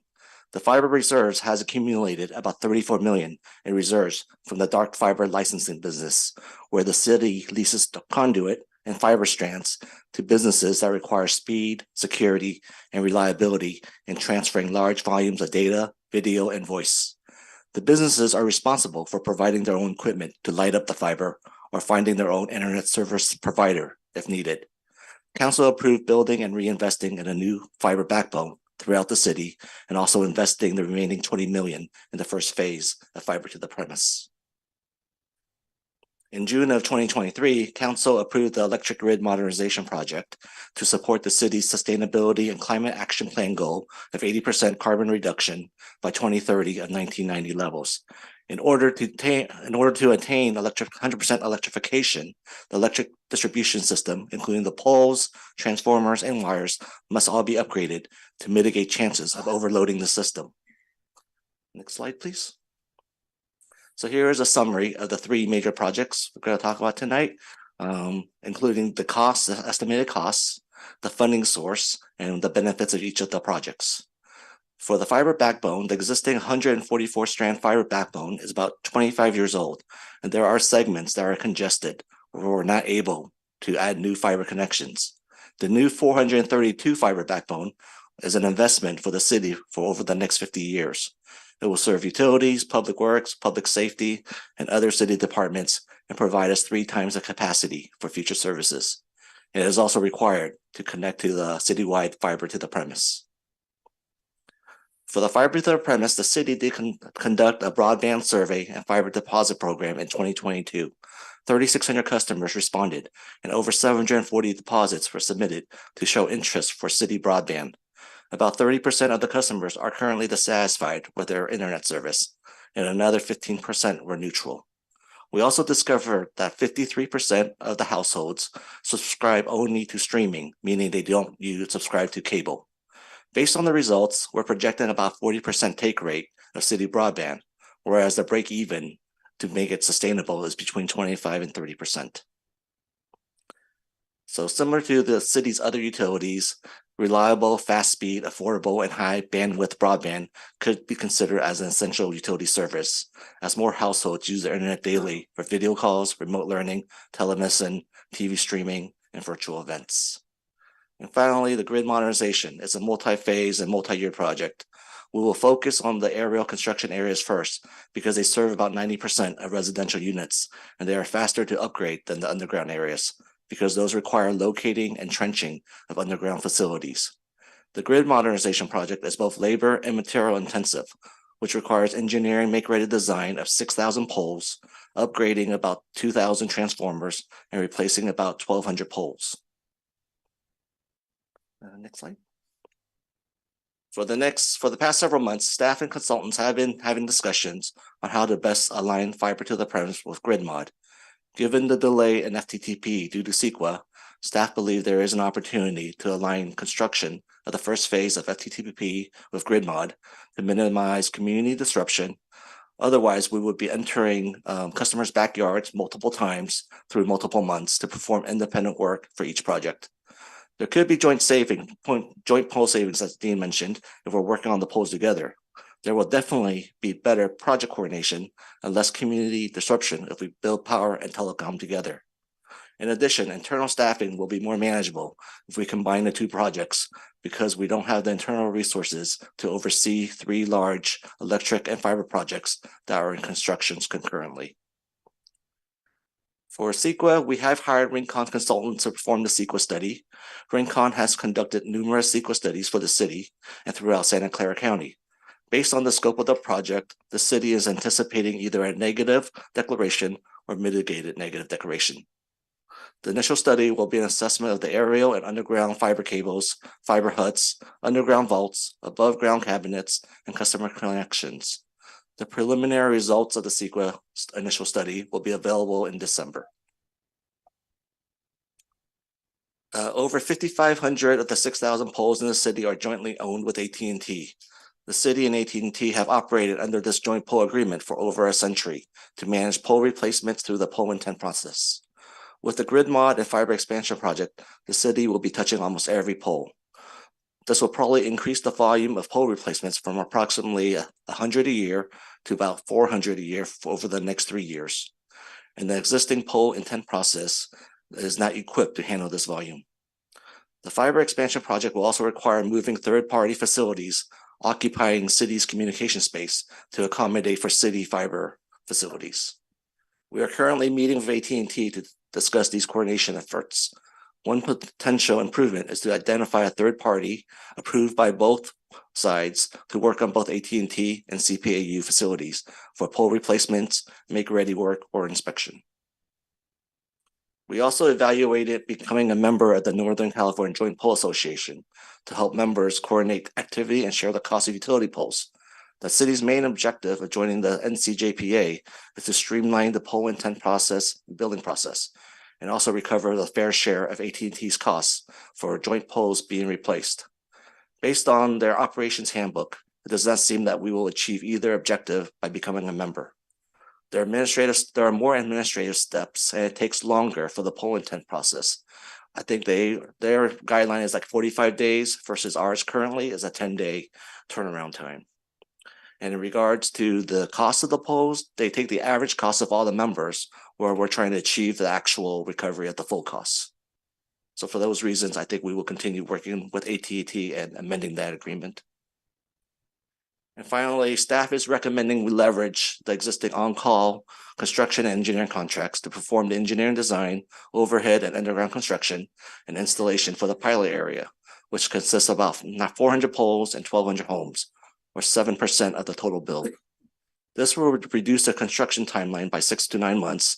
Otherwise, staff will have to issue multiple RFPs or IFBs, invitation for bids, to perform the work for both FTTP and grid modernization. The pilot area will be treated as a test bed to design and construct both projects in parallel to minimize disruption, reduce shared and construction costs. The pilot will also inform CPAU how to most effectively bid out the engineering, construction, and installation services required for both projects for the remaining phase 1 area, which is an additional 1,200 poles and 5,500 more customers. And so some of these are the contracts we're proposing to amend. Is the VIP power line, which works on power construction, and they also do some of the fiber. MP Next Level does a substructure work, and they also have a dedicated arm that does fiber construction, testing, splicing, and everything else. And then, as Dean mentioned earlier, Magellan has a parent company now called Trust that does both power and fiber engineering. And one that we forgot to add was Davy Tree Clearing. With all these poles that we're going to be doing make ready and replacing, we will also need their help clearing some of those trees before we do construction. Next slide. So this is an overlay map of the pilot area that we're posing, which is in the beige area, which covers about 1,200 customers and 400 poles in the top right near Bay Shore. And then the browner area is the entire phase 1 area, which is an additional, couldn't see the notes, additional 5,500 customers and 1,200 poles. And then finally, the red areas is what we did in the first and when we did the business case and the fiber broadband.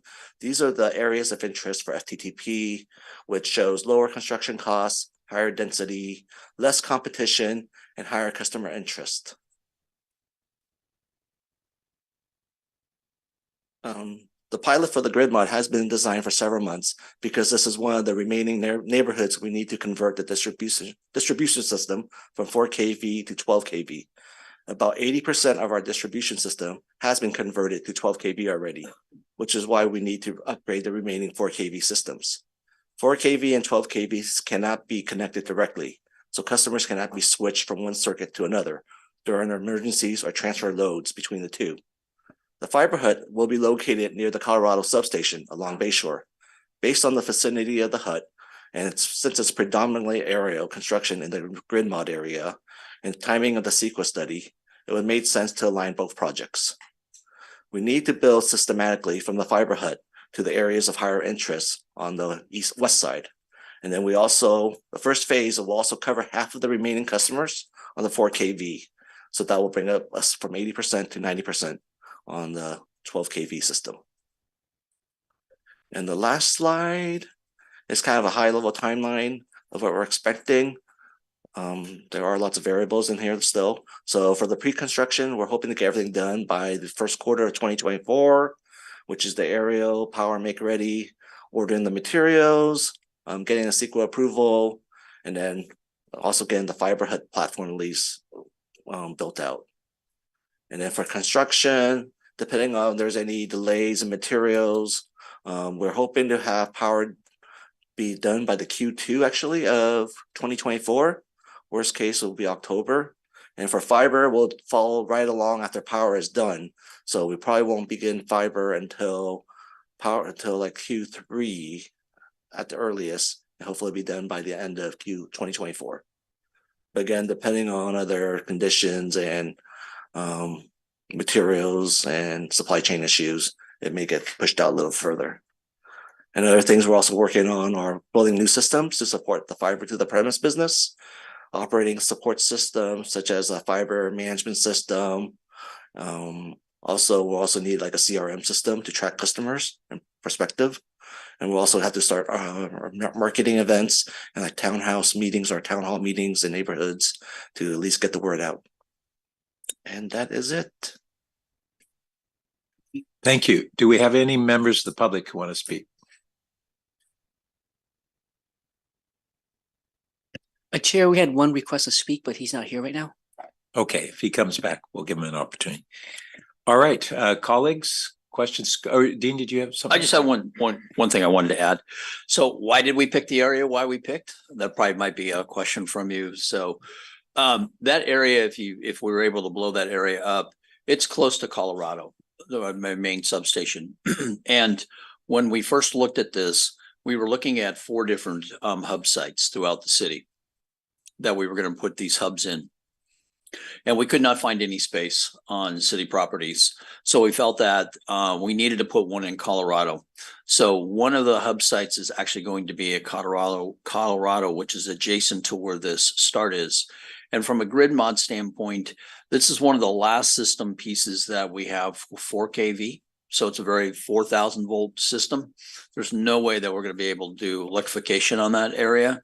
So we felt that with the work from our internal crews that we had, we could slowly work that piece of it up. That also then ties into the Colorado area.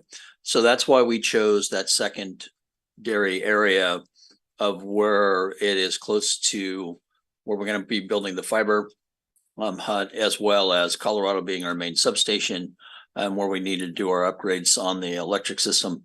And then as you saw on the top half cord towards El Camino, that was where some of the residents bought into the idea and put some deposits down for us. So we tried to keep it somewhere in that area, but those were the main reasons why we chose where we chose to build. Greer? Thanks, and thanks for clarifying that, because that was going to be one of my questions. So now I really only have one on the. I have no problem with this idea. I think this makes a lot of sense. But I'm curious about the timeline, and I mean you went over the timeline, but it'd be nice to be able to kind of see what this kind of new plan. How does that change the timeline that we saw before? Does it slow down particular parts of this project? Does it speed up others? So can you talk about that? I think from the original back in December of last year, I think it's definitely slowed down just because we didn't know we had to do a CEQA study. So that's kind of delayed us at least 6 months. And now that there's all these now we're doing the coordination, and then we also know that we don't have the resources to do all the work that we were hoping. So I think we had an aggressive timeline back then. I think back then we were hoping end of 2024 to light up the first customer. So, or at least complete the project. So I think right now, optimistically, I think we could light up the first customer by end of 2024, but we wouldn't complete it probably till middle of 25. Okay, so we're looking at maybe a 6 month to a year delay by being able to do both at the same time. Yes. Okay, I'm comfortable with that. Julie, did you have anything? Yes, thank you. Dave, thank you very much for your presentation. Appreciate it.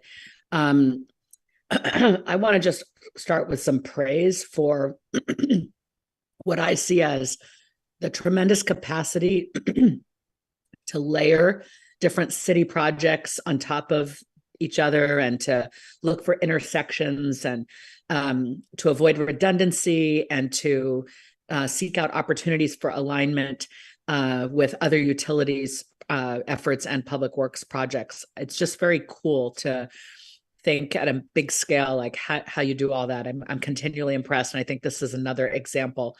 And I will say that as someone who lives in the southwest portion of the city where AT&T has told us they're not replacing the wires anymore, and we have a Comcast and an AT&T account just to try to be able to do this kind of Wi-Fi. I have my fingers crossed every time that at least one of them is working. I am personally delighted that the city is moving to fiber to the premises. So I'm super excited about your pilot. And just a couple questions. I'm not clear on how the pilot works in terms of buy-in. For the people in that gray portion of the pilot, the first area, do they have to agree to participate? Are we incentivizing them to participate? What if not enough of them participate? Or am I thinking about that wrong? I think the plan is to pass through all those homes in that little beige area. So then we will promote to all those households and MDUs and see if they're interested. They don't have to participate. It will be offered to all of them in that area. Okay, And so then- the fiber runs and they can agree to attach to it if they want, but they Mhm. don't have to. Correct. Okay, If they so we agree- build the system and they have to hook themselves into it. We would do the installation for them if they. I don't mean, I mean Yeah. figuratively. Yeah. Yes, yes. Yeah. Okay. And then I thought it was so weird and wonderful that we have an agreement with AT&T that goes back 105 years. If I read that correctly, your joint pole agreement goes back to 1918, which happens to be the year my father was born. May he rest in peace. And the terms seem really favorable compared to the Northern California Joint Pole Association. Who knew that existed? I would have thought it was like a track and field event. But the question is, the terms are favorable. Is this a contract that just lasts into perpetuity, or is at some point we're going to find ourselves no longer able to rely on a agreement that's more than a century old? Yeah, there is no sunset date on the agreement, so both sides are honoring the agreement. There is discussion of amending it and getting it current. So Yeah. we are very Okay. lucky. Both of us Okay. are. Okay. Very cool. That's it for me. Thank you. Thank you. I was astounded that there is an association of joint poll folks. Okay, a few questions. What would be the next zone after the beige one? Can we show that map 6 back to Vin? You don't mind go back? Can you go slide 6 with the map? Thanks. So after the beige one, we're gonna start building, I guess, west that would be, right? Just going towards the red. So that's what we phase 1. All the brown would be phase 1. And that's what we're planning on building out. Oh, so all of that, so we'll have a first part of phase 1, Mhm. which is the beige, and then the brown is the second part, and we'll go forward with that. Yep. And in that, in the brown, it does extend on West Bay Shore into commercial properties. So is this all focus on fiber to the premise, or is it also an expansion of our commercial dark fiber? I think it's for this one, it's mostly for fiber to the premise. It's based on the fiber distribution huts and where they're located. So that hut would serve that little strip as well. So they have it under Magellan's engineering study. They have a hut for each area. So that's how it's being determined. But are they already served by our dark fiber or not? Or they're commercial that isn't right now isn't able to take advantage of it? Is that right? I don't know how many. So that area down through there is that there is fiber in that area.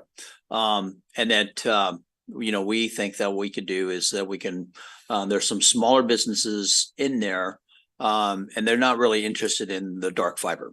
So we're thinking that what we can do is and Comcast is spotty in that leg or that little sliver in that area. So we think that there's an opportunity for us that we can get into some of the smaller businesses. It's kind of like if you've been to our engineering office, it's it's just small buildings down through there. And there's a lot of Google in that area right through there as well. So that really ties into why we renamed it fiber to the premise rather than fiber to the home, because we thought we'd pick up some smaller commercial customers. Okay. Correct. And then I think I read something about a priority in the East Meadow area as well. Was that in the UAC discussion? Is that part of our next phase? I think East Meadows also has a 4 kV, so 4 kV distribution, so we need to So upgrade. same reason. Yes. Yep. Got it. Okay, and then from a staffing standpoint, we had authorized, what was it, 4 positions related here. Where do we stand on increasing the staffing and where's that? Okay, all right. So for the assistant director, luckily we have Darren Nemoto. He's been kind of acting in that capacity because he has that ISP telecom experience. So he's bringing that to the table and helping us really with his planning. The other 3 position is the sales and marketing. Until we have a real concrete plan of when we can actually bring it out to the neighborhoods, we probably will hold off on that one for now. And the construction manager, I think we will be looking for one soon, just so we can get it ramped up and help with the coordination. And then the final one was a network architect. That's to help design the plant. But I think Darren and his team can fill that void for now. But maybe Darren could speak more to that one. Oh, Darren's with us. Great. Darren, we heard you just got, or you've been had additional duties to help fill the gap here. I in addition to that last question, I really am wanting to, given how long our lead time is in getting recs out for hiring and then getting the hiring and onboarding, I guess I'm a little concerned that we might be waiting too long to bring those people on board. I can definitely speak to the network engineering and architectural side. Between myself and staff, we have the ability to help design and, of course, with collaboration with Entrust or Magellan and, other partners. So I'm highly confident, again, I've managed data centers, I've managed ISPs, and the architecture is definitely something I'm comfortable with. As we start building it out and onboarding more customers, that's when we'll start needing to have resources. But even from an IT's perspective, we've been very fortunate to be able to hire people within 6 months. And that's, from rec, from once the rec is approved to the interview process to onboarding. Okay, thanks. And then do we have any estimates or of the expected efficiencies from combining these, the electric upgrade with this? Or do we have any way that we will yet be able to figure out what we're saving by combining the two? I don't think we know the answer to that yet, but I think we do have a cost estimate of how much it would cost building it separately. So once we combine it, we can try to figure out what that difference is. Okay. I think also too is that once we get ready to do the actual build portion of it, we'll know what the charges will come from, the savings from as construction firms start to bid for this portion of the work. We'll know how much a pole, what they would charge for a pole change out compared to what we can get pricing for. So I think that price will come in later, but it'll be true numbers that we'll be able to see. Okay, and the last slide was kind of an outline of a timeline. I think it goes to council, be nice to have a graph of the timeline just so everybody can see that. And our fiber to the premise project is being, the city funds are coming out of our dark fiber profits. We had seen a decline in that during COVID, and I think they're still down. Do we have any update on both why we think it's still down and what we project going forward on that versus what we had historically? And then there was also as part of this fiber plan that we would be expanding our capacity there, and just any updates on that. Okay. Yeah, I think the reason why it went down during COVID, I think a lot of companies were there moving out or consolidating because people weren't working in the office anymore. So I think we did see like a 25-30% decrease in revenues. I don't think it's improved as fast as we had hoped. We're starting to see some more new connections this year, which is a good sign. So that is going well, but we probably won't get back to pre-COVID levels to 25 or 26 at the pace we're going. We did hire a fiber marketing analyst and a dedicated fiber engineer to help fulfill some of these orders now, and also to promote some of these dark fiber connections. So hopefully we can start doing that more next year. I think they're still getting up to speed right now. So, it strikes me as we have our economic development efforts, two bonuses that we may be wanting to promote more to businesses are not only the fiber capacity, but our utility rates. And some businesses may immediately on their own be aware that despite high rents, we have low utility costs. And that may be something that we want to really be working with our economic development manager on and make sure that current and prospective businesses understand and appreciate that.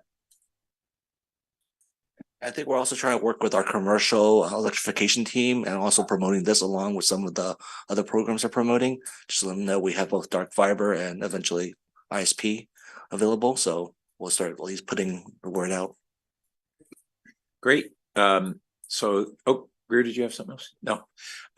That's all my questions. I think since we have no action, that concludes this item. Thank you. Oh, Dean? So I do have a question is that, how would you like to proceed to go to council with this? Would you like it to go, on an action item to make a presentation to? Would you just want it on informational to go to the rest of the council just to give this update? Colleagues, what are your thoughts? Ideas? Greer?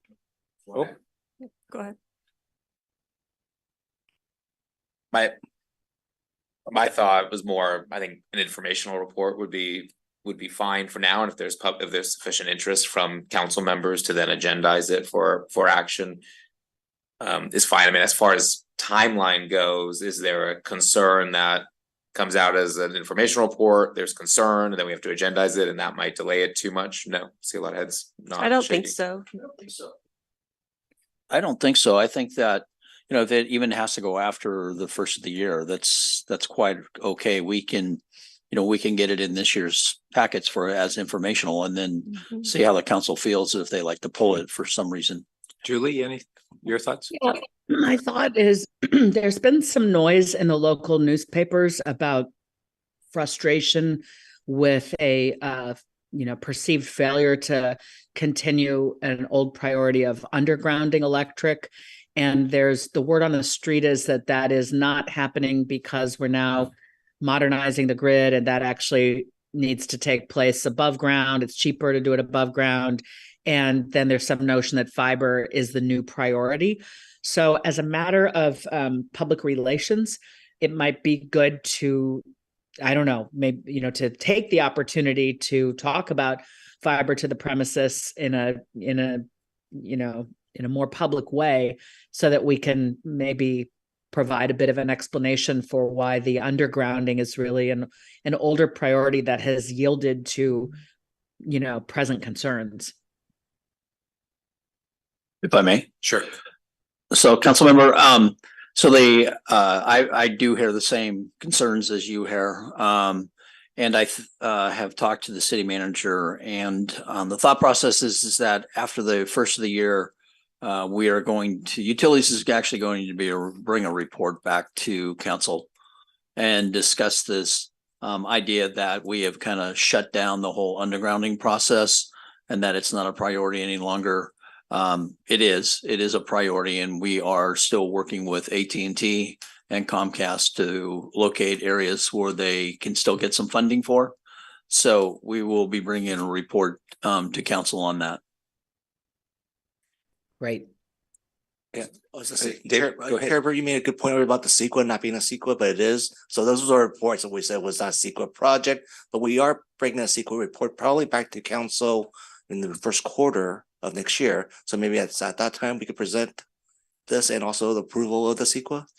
Yeah, and the other thing is just in terms of the update on draw attention to the first zone and where we are. Maybe the city manager could do somewhat expanded comments during his city manager comments and to supplement the informational item for people who want to read the full thing. Right. Also, that whole brown area that you see, not just the tan or the grayish color, that whole brown area is actually what the council approved for dollar-wise. So you asked us not to go over and spend any more than what we had. So that incorporation of about 6,500 homes is within the guidelines you gave us. Okay. All right. So that concludes this item, and all we have left is discussion of upcoming agendas. Yep, and there's been no change to that. So we'll have our meeting the Tuesday after Thanksgiving to go over our ACFR, the year-end results for FY 2023. And then on December, the first Tuesday in December, I think it's the 6th, we'll have the long-range forecast, Q1 of the current fiscal year, and a closeout of status of referrals. Thank you. Thank you, everybody. On that note, meeting's adjourned. Thank you. Thank you.